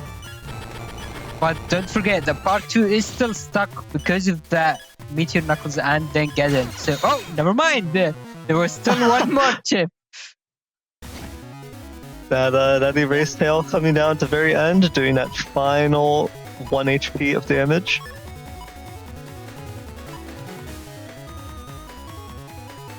Yeah, that takes us into a game 2 with a very interesting start from Sheriel. So all of these G-coded chips going on turn 1 potentially.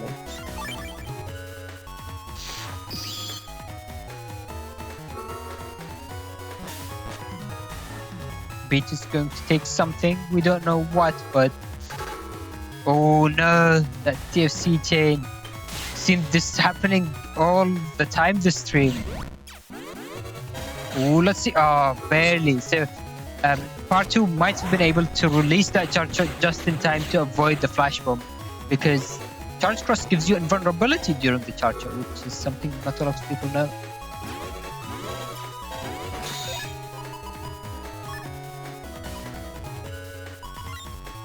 Yeah, unfortunately, ParTwo managing to lose so much HP on that first turn. We'll see if a comeback is possible here. Not managing to inflict any damage on Sheriel either. Just so much paralysis coming through there. Actually, now I've just realized I don't think we've seen Big Hook used at all in games 1 or 2. So it didn't even miss, it wasn't used.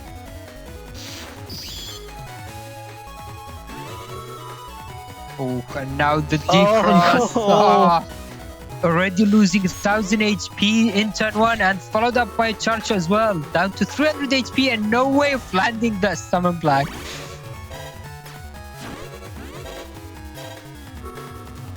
This is such a brutal start for ParTwo.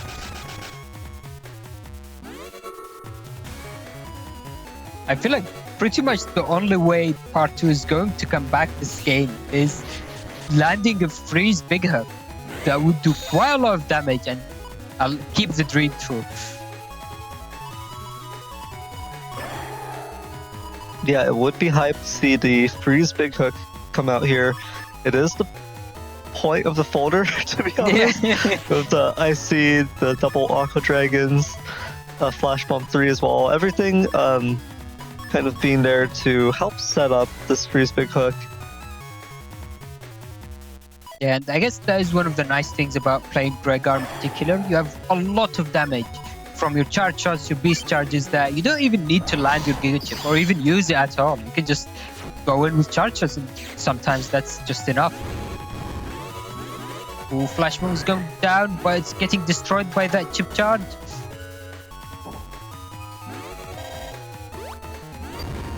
Oh, anti-damage going into that single panel.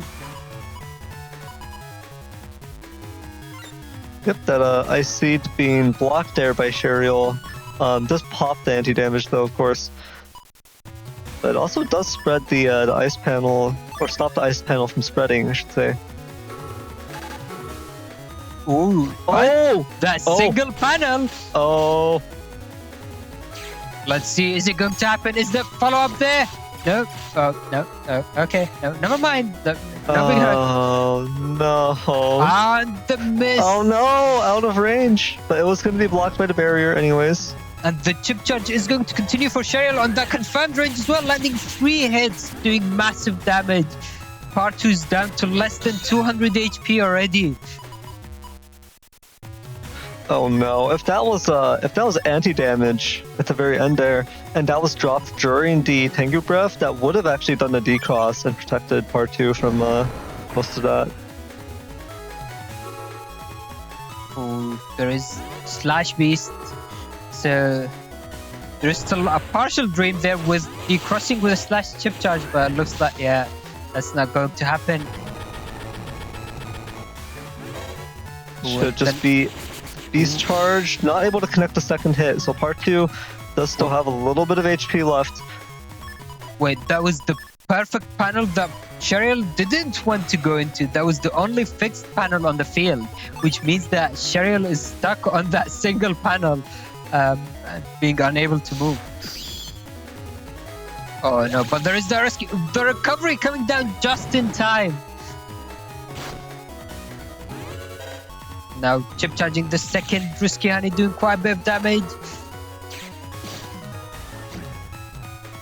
Ooh. One hit of Tengu Man connects. It will leave ParTwo flashing here for a little bit. Oh, but 1 HP. And,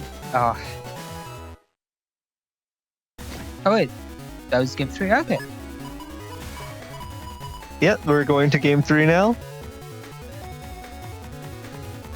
I thought that was the game 3 already. Okay, so the dream is still alive. We can still see Big Hook next or this game.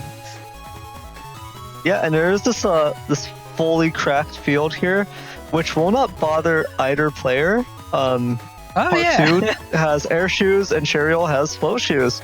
So unless uninstall connects, and Sheriel did draw turn 1 uninstall, so this is a threat here. Unless uninstall connects, ParTwo will be safe? Question mark? Yeah, I mean, there could still be defense, something like Invis or Life Arc could come down to block it. But this time it looks like Sheriel decided to go with the barrier start instead. And looks like that will connect with the uninstall decross, followed up by the Elements Man, doing double damage as well.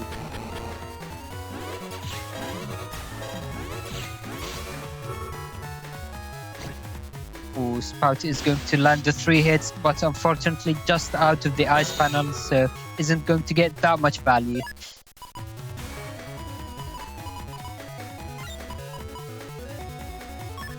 Ooh, okay, so this is one of the very underrated play that I barely see anyone try to go for, is ground cross charge shots. And I mean, it's underrated for a reason, because it's very difficult to land, but that's why the setup becomes crucial.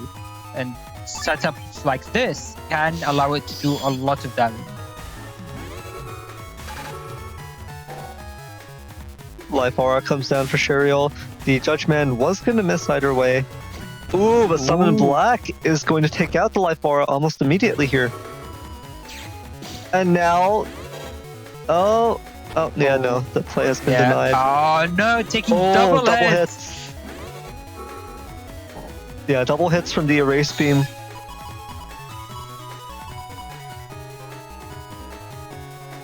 And that is one of the big risks of trying to use the ground cross charge shot. Is you can jump into something, get hit, and then jump back and immediately get hit again. Yeah, and that is one of the things that the superior sword chip Neovari is able to do, and add in a counter hit as well. But looks like for the next turn, Sheriel is deciding to go with ground chip charges, or maybe just a very defensive turn. Ooh, the freeze coming out. But unfortunately, the only follow-up was a charge shot. Let's see. The chip charge does... Wait, where did that go? Did the anti-damage... I think the anti-damage flew off the field because because Sheriel was off the field. Yeah. Wow. The dedication just trying to follow even to the end of the war. I do wonder if Sheriel is going to go for that Gadden to maybe confirm some of these chip charges. It doesn't seem like a bad option here. It also destroys these ice panels, even though I don't think there's really a freeze threat anymore. I think It there would was have to be Element, man. There is still the second Ice Dragon, isn't there? I think both have been used, but I could be wrong.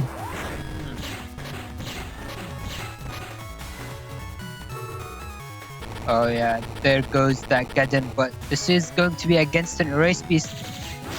Ooh. Ooh. Oh no! And yeah, the barrier gets instantly taken out by the Beast Vulcan. Yeah, not only that, but that Invis is going to last until end of turn here, and it's going to prevent any Tengu breaths or anything from actually doing a D-cross hit. Actually, I didn't quite realize when this happened, but ParTwo is quite ahead on HP somehow.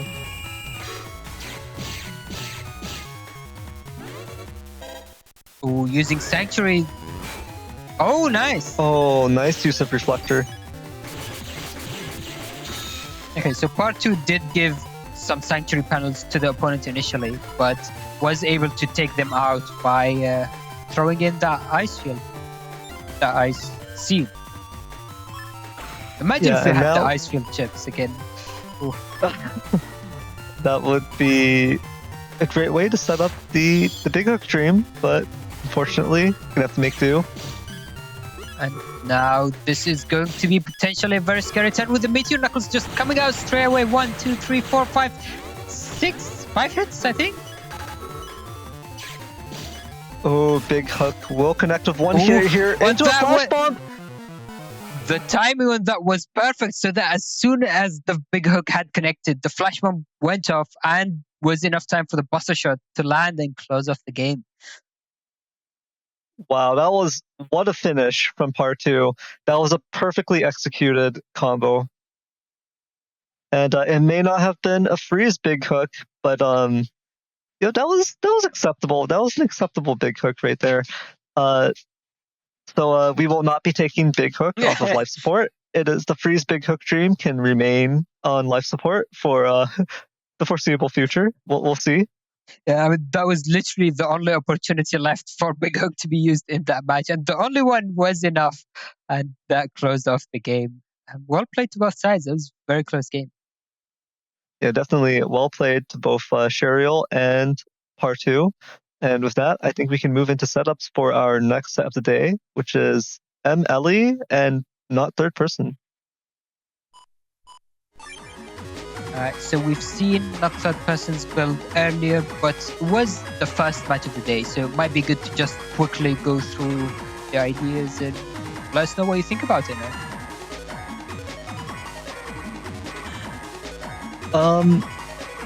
Well, looking at this, M-Ellie is playing a 1800 HP Falzar setup. This does have beat in there. Doesn't look like it doesn't have any attack stats because it's running Hub Batch here, but it does have Charge Max already. And it doesn't have Bugged Buster or anything. The Charge Max, I guess, is just for that bit of that utility, so you don't lose out on the utility from your charge shots, from like Dust Cross charge shots, or just your ability to decross your opponent and really get things out before your Hub Batch is popped. It's an interesting build here. We're seeing a mix of B code and K code.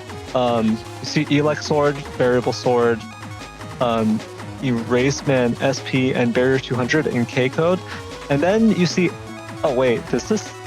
That's double hero. Yeah. That's double hero. Okay, yeah. So this is going to be pretty interesting. Unfortunately, because this is a BK, this is a Burger King mix up right here. We're missing a lot of the great offensive chips in B code. And we're getting some spicier chips here in K code, but generally Elect Sword and Variable Sword are not gonna be as great as just having some of the great B code options. But we'll see whether or not M-Ellie can get that extra mileage out from that. This is like a sword themed folder here a bit, and there's even an anti-sword in there. At the very end of the folder here, should be pretty interesting. I'm not sure about like an end game plan here, but the Hub Batch will provide, at the very least, it will give attack max as an option here, and sometimes that can just be enough in combination with beast charges, in combination with some solid area control into like a Tengu lock or just a tomahawk. Just a single area grab into Tomahawk can also put out a good amount of damage. So we'll see whether or not M-Ellie has enough damage in the end game to close this out versus not third person's Conk Gregar with the 2800 effective HP. Yeah, I mean, we've seen not third person's match earlier on the stream. We see that huge HP and the powerful Q-Force, especially with all of these area grabs. But there is also that Poison Pharaoh PA, which I don't think we saw the full PA in the first match today. So maybe not third person is going to have the opportunity to actually use the PA this time. Yeah, it is a bit rough that this is against Falzar. So, and is there? There is a double slow gauge here for not third person. So there's the synergy there. If it wasn't slow gauge, it would be very easy for your opponent to just go into Dust Cross and get rid of the Poison Pharaoh. But thanks to the slow gauge, you can at least get one good turn of Poison Pharaoh out onto your opponent. But we'll see how it plays out for both of our players here. Alright, let's head into the match. And as we head into this match, to be honest, I never thought I'd say this, but I think literally every single match today has had the PA in the folders for one of the players at least, or for some of them too. Which is very, very unconventional.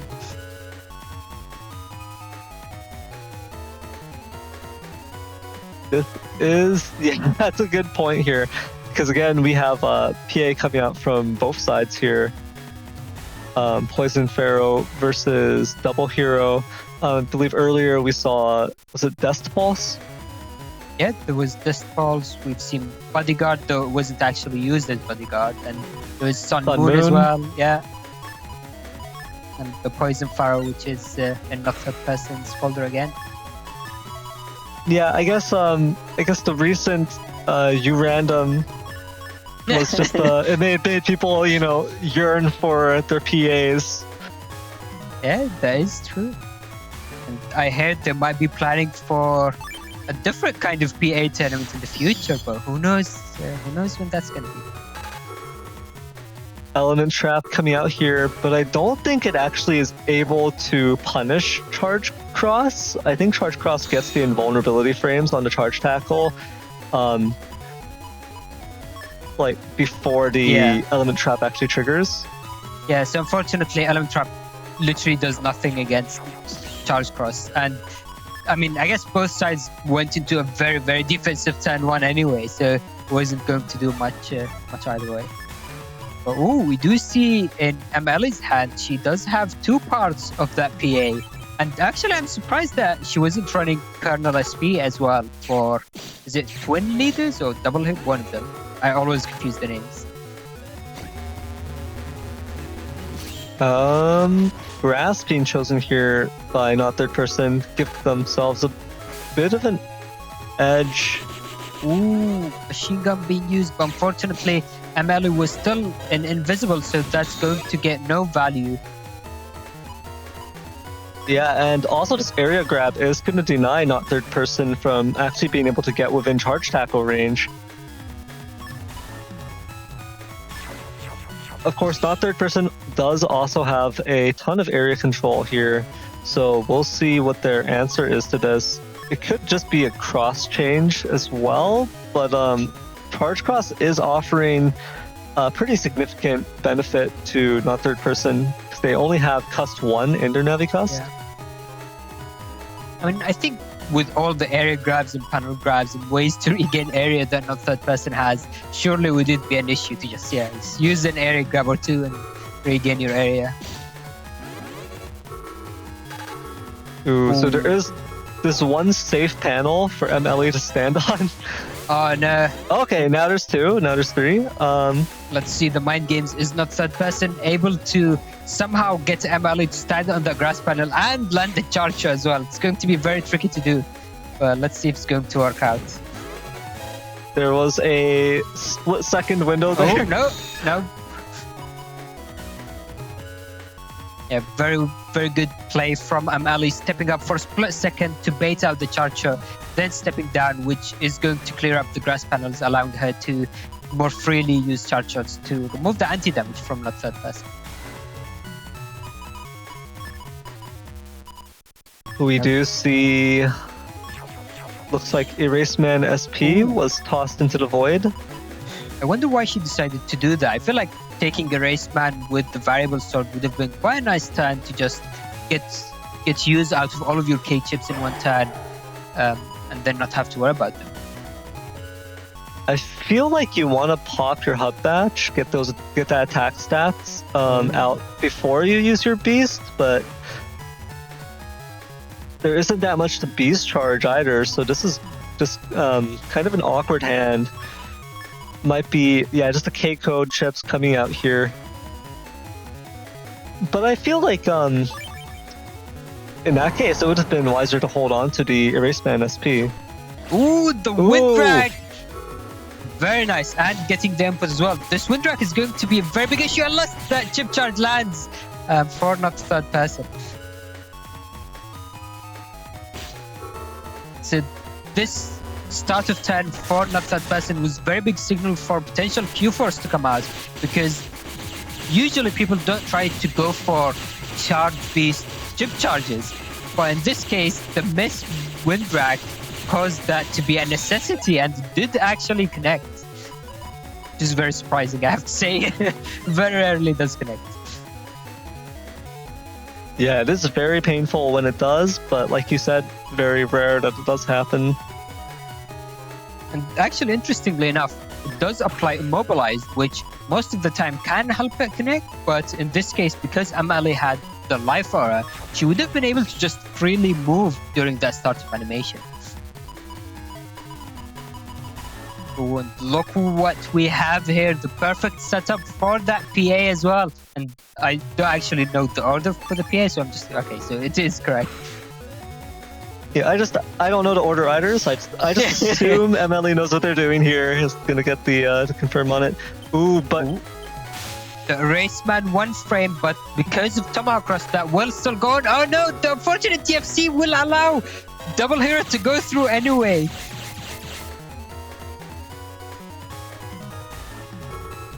And Anubis being dropped, which unfortunately is not going to be long-lived because of that Judge Man destroying it instantly. or Anubis. Oh, and Ooh, looks like... nice. Oh, wait! Not that Very person... nice. Looks like not that person would have wanted to go for the Poison Pharaoh, but he got the order of it wrong and had the Anubis first and then the two Poison Yeah, seeds. that's quite unfortunate. I'm not sure about the value either way because obviously the poison seeds are gonna literally do nothing because M-Ellie does have hot batch pop, so those float shoes are going to protect them from the poison panels even after Beast is over. But I don't know that the Poison Pharaoh would have actually done any real damage there before going down either, to be honest. Yeah, I mean, so if people are familiar with the BN4, I think, or 5 Poison Pharaoh, it had a lot more HP and was doing quite a lot more damage as well. So it used to pierce invis, but now only has 100 HP and doesn't pierce invis, making it much weaker compared to before. We do see M-Ellie using the hub badge to get a lot of stats, but now this is going to be a very scary turn. Okay, so she does use defense. Nice.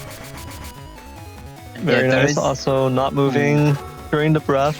Oh no! So I'm pretty sure not third person didn't mean to use that as TFC. Ooh, stepping back into it.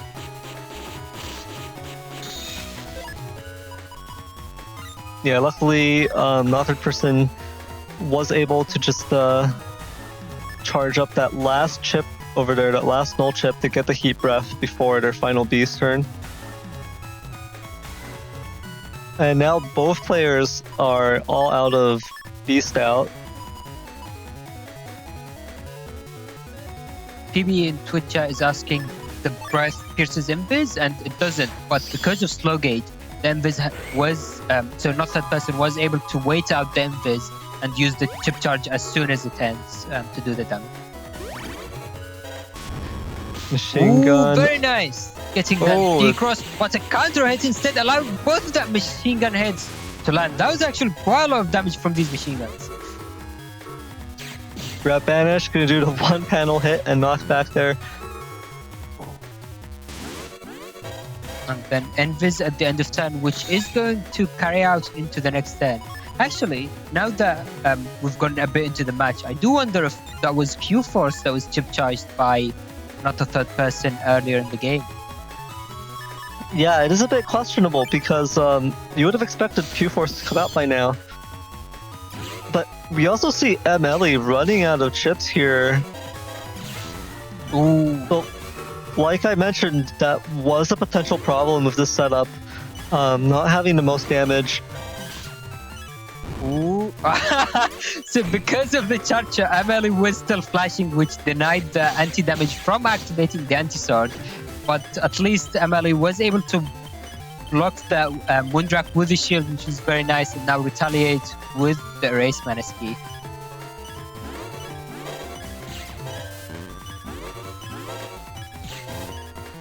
Ooh.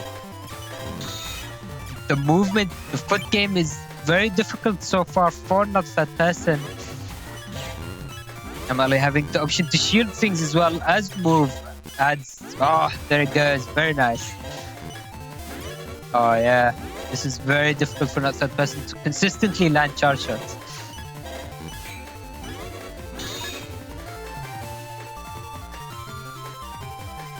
So the reason, a real nail biter here. Yeah. Will M-Ellie actually be able to stall out? How many more turns?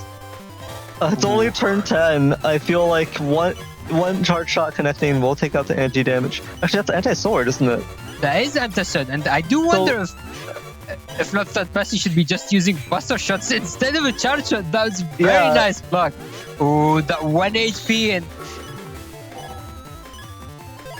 Yeah, I think not third person would have closed this out by now if they had just been using their P shot. no, but Because yeah, so now not that person was going into buster shots when he needs the charge shot to deal with that barrier 200.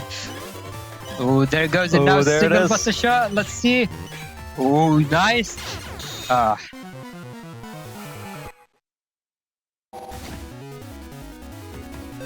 That was very difficult, very, very well played from M-Ellie to dodge all of these charge shots that effectively. yeah, great defensive play from M-Ellie in that last set or in that last match. Unfortunately, not able to survive until damage judge, and also just not having enough damage to close things out. But still, just a great display of defensive movement. Yeah, definitely. I mean, that is why I always say to never give up, even if your HP is very low, because like worst case scenario is that was really good practice for M-Ellie to get into the habit of just dodging these charge shots, because it can very easily make the difference. Beat coming down, getting that freebie there. Pretty painful for not third person because they've only got the 3 mega chips.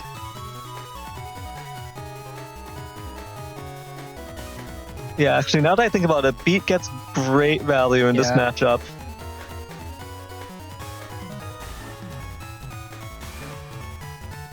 Yeah, so I do wonder which mega chip not that person would want to throw away. I feel like all of them have really good value with what they decross or the advantage they get. Like Judgman would deny some of the area grabs. I guess it might be the least valuable one though. I would think that Judgman is the least valuable out of the 3, so that's what I would have chosen to toss. Either way, tribute accepted. Beat flies away to feast another day. Feed the beat, always feed that bird. Oh, and looks like M-Ellie is deciding to maybe go for big beta, taking one of the machine guns at least, which should be able to very nicely deal with the anti-damage. Oh, unfortunately, Judgman is going to completely miss. And yeah, there goes that machine gun.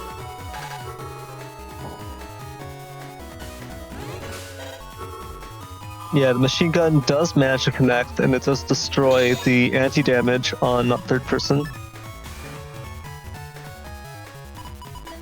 So with how this match is going, I feel like third person's using their defense very early on. So we've already seen the second invis. There's only one left in his folder, and we're already on 10. Was it 2? 10-3? Yeah, but what's interesting here is that I think even if M-Ellie connects with most of their offensive chips, if not all of their offensive chips, I think they still might struggle to close it out. Not third person just has that much effective HP. Oh, very nice panel grab use. This is one of the best uses of panel grab, is to basically deny a full area grab from the opponent just by using that single chip. Ooh, Erase Man SP does connect. And ooh, very nice smashing from that third person, avoiding that charge as well. There is the hot batch, and I think you want to pop this right away because without it, you are not going to be doing nearly enough damage. I think the only choice here for M-Ellie, if they want to actually threaten not third person with a deletion, is to go for the hot batch, get the attack stats, and then get some good charge shots out from your crosses, get some good beast charges out from your beast crosses, and just try to do as much damage as possible through that. But I think M-Ellie is maybe having very different thoughts here. There is double hero in hand, which is always an option, but I would prefer to see Hot Batch come into play as early as possible. Yeah, and another thing that Hot Batch would allow is allowing the I was thinking the element trap would get a lot more value if M-Ellie is able to get the D-cross. Ooh. And this is the third invis from not third person already. So the defense against the double hero is being taken out very quickly. Yeah, I do think not third person doesn't even need to worry about the double hero connecting though, because even if it does, it's just not enough damage given that it's a 3-chip investment, not enough like utility value provided. I might be making double hero appreciators upset by saying this, but it's really a lot better for PvE when you just want to clear the whole enemy side of the field because it hits everything. But when you've only got one target, definitely there are some better PAs in terms of their value. I feel like the worst part, or like the most, I guess, insulting part about double hero is that it doesn't even do sword damage. Like you use 3 sword chips to make it up. You see both of them like using their swords to fire things. You see the sword projectile shape on the field, but you don't even see it. Like it's not even sword damage. Yeah, that's definitely pretty funny. There it goes, doing quite a bit of damage. Ooh, that is going to cause a very nice, again, dodging that Windwreck, which might mean that not third person will have to throw away another Q-Force into nothingness. Yeah, that was actually a huge deal right here. And yeah, that confirms the D-Cross, so that is not even an option anymore. There was a second Windwreck there. Never mind. This is not necessarily a great situation for not third person though. They really want to get the most out of their beast turns, so not able to get out even a single beast charge on that turn isn't great for sure. Yeah, I'm actually surprised that not third person is beasting out on charge cross, because I mean we've talked about it earlier in the stream. It can be difficult to land and wastes basically one of your beast out turn, which we'll see what not third person goes into this turn. If not third person gets the read and goes into heat cross, it's going to be very effective, but obviously it's very scary to go into a fire cross. There's no cross. There's no beast cross combination here from not third person. Ooh, these area grabs will just be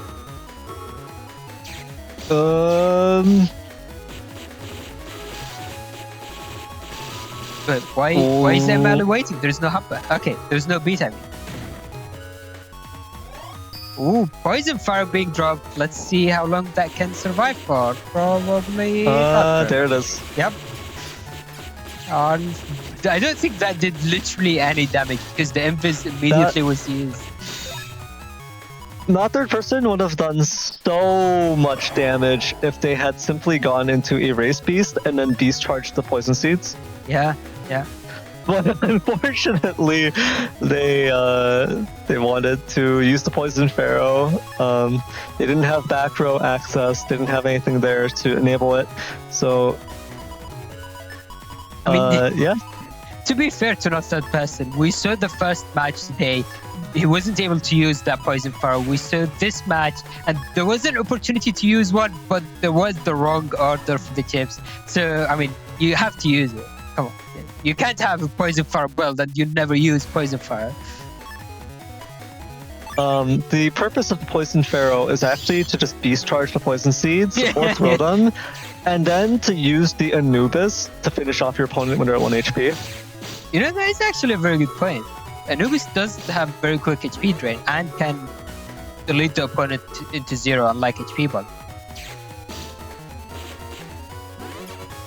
Oh, that is a Q for stun, but this is going to be very nice for M-Ellie to use that machine gun to buffer out the anti-damage. Very nice.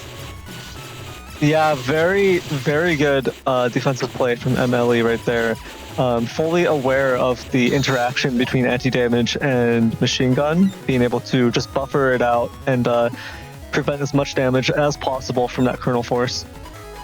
Oh, but this is like a repeat of game 1 We see M-Ellie down to the last 4 chips. There is that fast gauge, which maybe is going to make the difference, but I feel like not that person would want to play very careful and keep at least 1 left.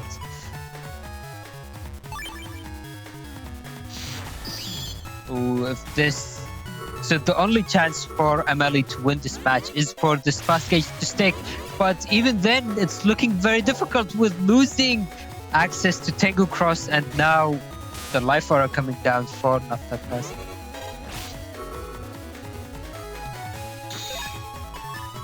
Oh yeah, she doesn't have any way of breaking it, so this is just going to be brutal. She's going to have to just block it with shield, or at least attempt to. Oh no, just go into custom. Yeah. It's only turn 10. There's simply no way to survive this onslaught of the Gregor Flash Cross. Yeah, shield could have potentially made a miracle happen, but against Slash Cross in particular, where you have no movement options to avoid it, the opponent can just wait it out and just use their charge shot for free. Yeah, and with that, not third person does take that set. But I do want to point out that M-Ellie had some honestly great defensive play, a great display of defensive movement and ability right there, an awareness of different chip interactions and mechanics that really allowed them to mitigate a lot of the damage from not third person. But this really just points out the importance, which I think is sometimes underrated, or the unseen importance of chip economy and really thinking about where your damage is coming from in your build and just kind of playing around and planning around that. Because M-Ellie really wanted to run those Keiko chips, Elect Sword and Variable Sword, which just have like some questionable damage per chip conversion, as well as Double Hero, which is 600 damage for 3 chips, is like acceptable, but not really good, right? It's okay, but you could do better. And I think that in combination with just not getting the most offensive mileage out of Hut Batch, not getting the most offensive mileage in terms of like the beast, because Falzar's beast crosses are actually pretty potent, right? Tengu Cross, or rather Tengu Beast, very, very effective. Ground Beast, very effective. They can potentially output a ton of damage that can actually just it can surpass Gregor in certain circumstances. So unfortunately, M-Ellie was not able to display the same offensive prowess, but still just a great play overall, and well played to both players. Yeah, 100%. And I mean, before moving on to the next match, I do want to quickly bring up the fact that M-Ellie only had the 1 fast gauge. I think if she had another fast gauge, then that literally would have been enough to just flip the whole matchup. Because not third person was very free to use the slow gauge and get in all that consistent damage throughout the whole match, whereas M-Ellie didn't have any option to retaliate. Whereas if there was a second fast gauge, she would have been able to contend with the gauge war, as they call it, and would have denied a lot of not third person's damage. Yeah, not only that, but it would also have opened up the possibility of actually making it to damage judge. Yeah. We saw that a lot of those matches went to turn 10. If that was actually played out in normal gauge or fast gauge, that definitely would have made it to damage judge. And M-Ellie may have been able to actually just take the matches off of the damage judge there instead. But either way, well played to both players. Well played indeed, but that will bring us into our next and final match for today's stream, which is going to be Sagan vs M-Ellie. So we've seen M-Ellie play just now. We do have an idea of how she wants to plan her turns, and this is going to be a very different matchup. So I do wonder how this is going to play out. So Sagan is running way less HP, down to only 1400 HP with no recoveries. Yeah, this is going to be very interesting because we do see that Sagan is running what looks to be Master Cross. Ooh, another PA. This is literally the PA stream. Every single match has PAs in it. Yeah, I think people just enjoyed you random DX too much. and so now we're stuck with everyone running PAs still. Definitely, it's not the optimal choice in most cases. To be honest, most PAs in Battle Network 6 are not superb. They're not great usage of like the chips and like the number of chips you're putting in versus the damage output. But they've got the style points. You're definitely flexing on your opponent when you use it. Mastercross does have some very interesting interactions. In that each of the different hits it can be elemental depending on the cross that's doing the hitting. So it's actually pretty interesting in that regard. But it is Gregar A code with 1400 HP, like you mentioned, and it's not even attack max, it's attack for Gregar. So this is a very quirky build right here. Spoutman SP, of course, is a very heavy hitting, very effective SP Navi. So Sagan does have a lot of damage here potentially to compensate for the fact they're missing that one attack in their Navicust. Yeah, definitely. And this matchup actually makes me wonder if M-Ellie is going to use the fast gauge, because if we look at Sagan's build, they have the 2 Electpulse 2s, the 2 Electpulse 3s, and a lot of chips that would benefit from Beast Jump. So that can be both beneficial and detrimental with fast gauge, depending on how the match plays out. Yeah, it will be interesting to see. Don't think that I have too much more to note about this. There is a fairly standard assortment of defensive chips on Sagan's side. 3 invis, 2 anti-damage, with 1 anti-navi, and then Life Aura, of course. There is no Z-code splash here for Sanctuary or anything from either player, so no holy panels to contend with. I think that's really about it. All right, and with that, let's head into the match and see how it plays out.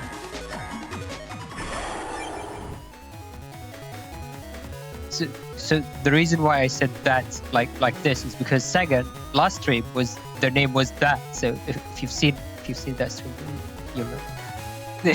Just don't worry about it. See last stream basically. What? Huh? Don't worry now.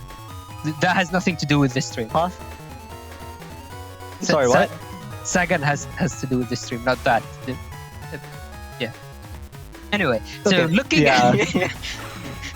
looking at the starting hand, this is going to be a double VOD, and as we always say, so if you find it confusing to look at both sides at the same time, then it would be better to look at one and focus on that, and then maybe during the custom or in a position like this, look at the other that hand.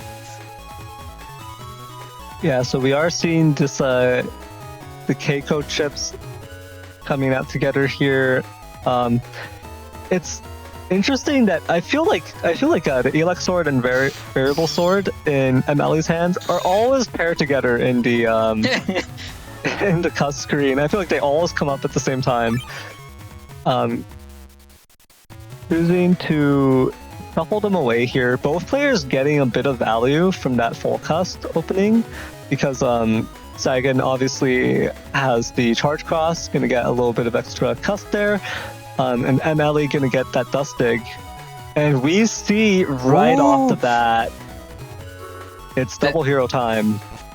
Immediate double hero and beat taking. I didn't really notice which chip that was, but now the setup is going to potentially confirm. Let's see if she decides to mash it. No, waiting can be a bit risky, because if it doesn't get used while a risky honey is on the field, and it looks like it will connect. Yeah. And now look at this. So compared to last match where that was basically just tickling the third person, this does almost half of Sagan's HP in just one attack. Yeah, but now we're seeing a potential reversal here. Sagan does have a lot of area, does have Kernel Force in hand. So if M-Ellie is going to be able to take take advantage of this situation, this great opening that they've gotten with the double hero. They're really going to need to protect themselves with this life aura and potentially that anti-damage. I don't think Sagan has an answer here. Ooh, the wind rack, but if the wind rack is... Oh no! Oh no! There is no space for M-Ellie to dodge the wind rack as we saw during the last match. So this is going to allow that to land and get maximum hits before the end of the turn. So M-Ellie didn't even get the opportunity to cross cancel and defend herself against some of the hits. Yeah, this is definitely a bit rough. Of course, it wasn't actually a Gundel Force combo. It was simply Gundel Soul, but it was a max area. There was also no attack plus 30 or anything attached to it. It could have potentially been very lethal there, but thanks to Sagan not possessing these other boosts in their folder.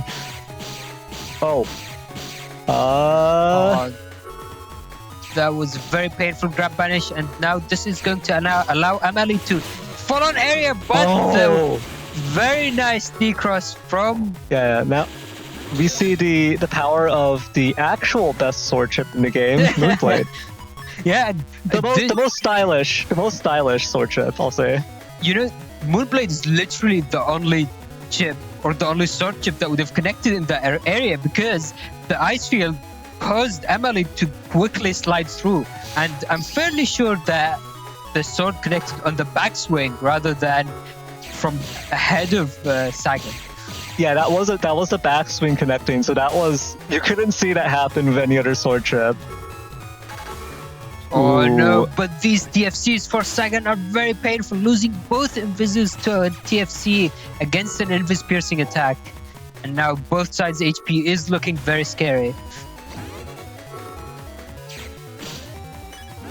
Especially with the area grab now, M-Ellie is potentially going to be able to land some charge shots. But with fast gauge... is this? Oh... So there is going to be Master Cross in Sagan's hand, but the barrier 200 on M-Ellie's side would be enough to stop that from finishing off the game. So yeah, so Sagan's going to want to try to burn through that barrier 200, not able to, but the wind rack here will take care of it. Ooh, and actually there is defense on M-Ellie's side, but I'm fairly sure that defense was an anti-sword. So I'm not sure how the anti-sword is going to interact with Master Cross. So as you mentioned at the beginning during setup, Master Cross deals decrossing potential depending on the version, and Gregor has the sword cross, has slash cross. So is that going to block it? What's going to happen there? M-Ellie bringing full defense this turn. Ooh, yeah, I just don't know if there's a way for this. Anti-damage doesn't get TFC'd, but unfortunately, as you said, there was a lot of defense, the double layer of defense making it very difficult to land. Let's see if Sagan's going to give up on the unfortunate dream.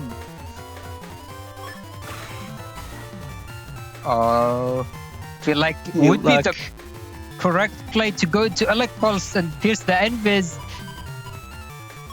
Or maybe even Erase Man, yeah, that would be good as well. Yeah, I think Erase Man would be a great choice here. Ooh, Erase Man into Sparseman SP followed up by the Elect Pulse is going to be more than enough to finish off the game. Let's see if Sagan's going to be able to land the whole combo. Ooh, yeah, this might be it. Oh, this is TFC, no defense, nice. That's going to be 1 HP. Now just the Elect Pulse to pierce the Envis. And there goes. Okay. Yeah, that was still really close. So Sagan could have still been counter hit by that machine gun, and the counter hit would have allowed enough damage for M-Ellie to basically close off the game. So that was definitely still anyone's game.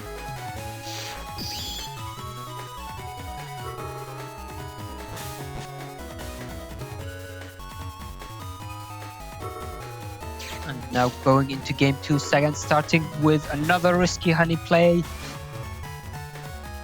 which is actually fairly nice to deal with both layers of defense, the barrier, the first barrier and the anti-damage. But let's see, okay. M-Ellie was mashing out for the full cast. And we see that PA again 10-2. Let's see if she decides to go for it. Looks like M-Ellie definitely will go for this. The fact that they chose to shuffle away their other chips just means that this is pretty much the only play they can make here. But what I'll say is that the good thing about Double Hero is that because it's multi-hit. Oh no! The missed opportunity for a TFC. I'm not sure if M-Ellie is going to have enough time near the end of turn. She barely does. Okay.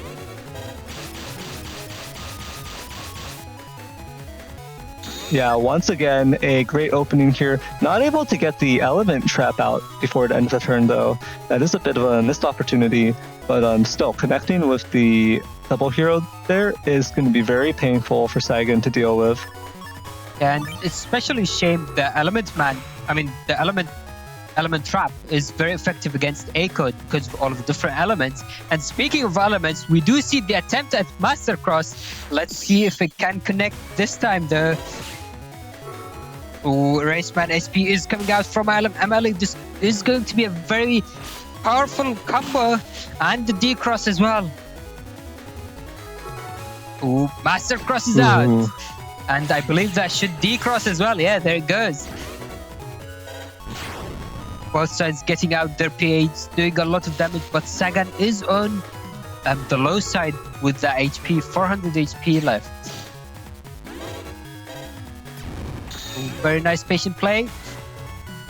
I do think that variable sword was used at the end there, so we'll see. Looks like there's going to be a cross cancel though, so it won't even come out. Yeah, M-Ellie does have the opportunity to go in without crossing to keep that and keep going with the input. You can indeed go through, even through a time freeze, through multiple turns. If that somehow happens, you can continue the input and get out your neo variable or variable sword. But obviously, it leaves you at risk of being blocked or getting counter hit by something. So I do believe M-Ellie is making the right choice with crossing, but this might be a painful cross as she will be hit by an element man.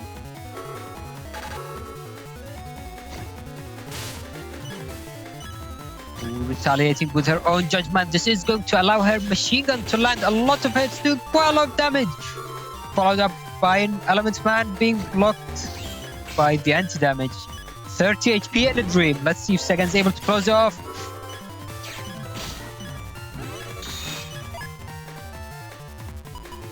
Yeah, that attack one definitely not doing M-Ellie any favors. If that charge shot actually managed to finish charging, that would have brought Sagan down to 1 HP. I think it would have been game because M-Ellie was able to land a charge shot and a single buster shot, bringing Sagan's HP to 9. So, unfortunately. Oh, that's true. Yeah, that is true. But now she does have the opportunity of these area grabs and blocking the grab banish. Whoa, deciding against it. Interesting. I wonder why.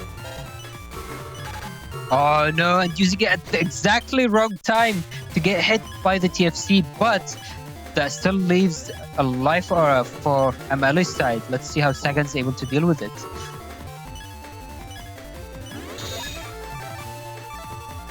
Okay, Sagan does have both wind racks in hand that could deal with this.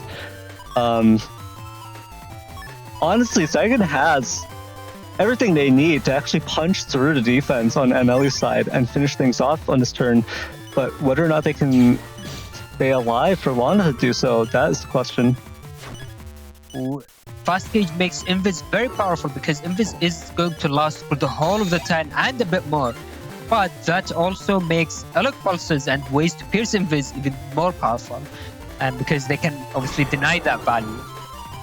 Let's see which option Sagan decides to go for. Don't forget that M-Ellie has an anti-sword up, I believe. So going for that, going for a sword attack can be very risky. And it's going to be a Beast Pulse. Ooh. The grab banish, but the Spaz Man SP is going to there's no TFC. Invis! M-Ellie might not have noticed that the Spaz Man is enough to finish off the game. She had the Invis. She could have denied it, but maybe was too focused on the grab banish finishing off and giving her the victory. Yeah, and with that, Sagan does take the set. But definitely well played to both players. Very spicy, actually seeing Mastercross and Double Hero being used in a fairly even matchup. Usually when we see Double Hero or Mastercross being used, it tends to be a bit more one-sided just because the chip economy isn't necessarily that good, like I mentioned. So your opponent will have an easier time against you. But really, that was a pretty interesting display, especially the Moonblade actually connecting on the sliding ice panels. That was really spicy. Yeah, I mean, that literally made the difference in that game one. So, I mean, this is actually something I've never considered the Moonblade for. So it's very interesting. Yeah, I mean, Moonblade is definitely a much more PvE-oriented chip because of the area it hits in. It can be very useful in that regard. But usually in PvP, you don't see much use of it just because it doesn't do enough damage. It looks very cool. You can even charge it with Slash Cross and throw it at your opponent, but it just doesn't do enough damage to justify being used most of the time. But really, that was a very unique value that Sagan managed to get out of it on top of those ice panels. So yeah, well played to both players there. Yeah, definitely well played. To both players and to everyone who submitted their matches and played during that tournament. But unfortunately, that was our final match for today. But if you are looking for more Battle Network action, we will be having another stream tomorrow, which is going to be the start of the Blood Moon series of streams. So Blood Moon is our big tournament, which happens once every few months. And it's a 4-week long tournament. And we will be starting the first stream for it tomorrow. So make sure to tune into that. You wouldn't want to miss it. But that is going to be the end of today's stream, which will take us into the credits. So thank you, as usual, everyone, for watching and being here throughout the stream. And I do want to give a shout out to Starlight and Yumland Hero for continuing their monthly subscription. So thank you both for the continued support and the donation during the break as well. Thank you to Nereth for joining me on commentary. That was definitely a blast. I feel like we haven't done commentary together for quite some time. Yeah, it's definitely been quite a while. It was a lot of fun, though. Yeah, definitely, as always. And thank you to Salad for organizing the tournament and working on the stream layout. And thank you to Shadow and Honor Knight for keeping up the scores as well. It's always a lot of manual work that takes a lot of time. And speaking of things that take a lot of time, thank you to Honor Knight again for organizing and picking out these amazing pods for today's stream as well. But that is going to be the conclusion of today's stream. So hopefully we'll see you all again tomorrow, 1 p.m. EST at our usual time. Thank you for watching and goodbye.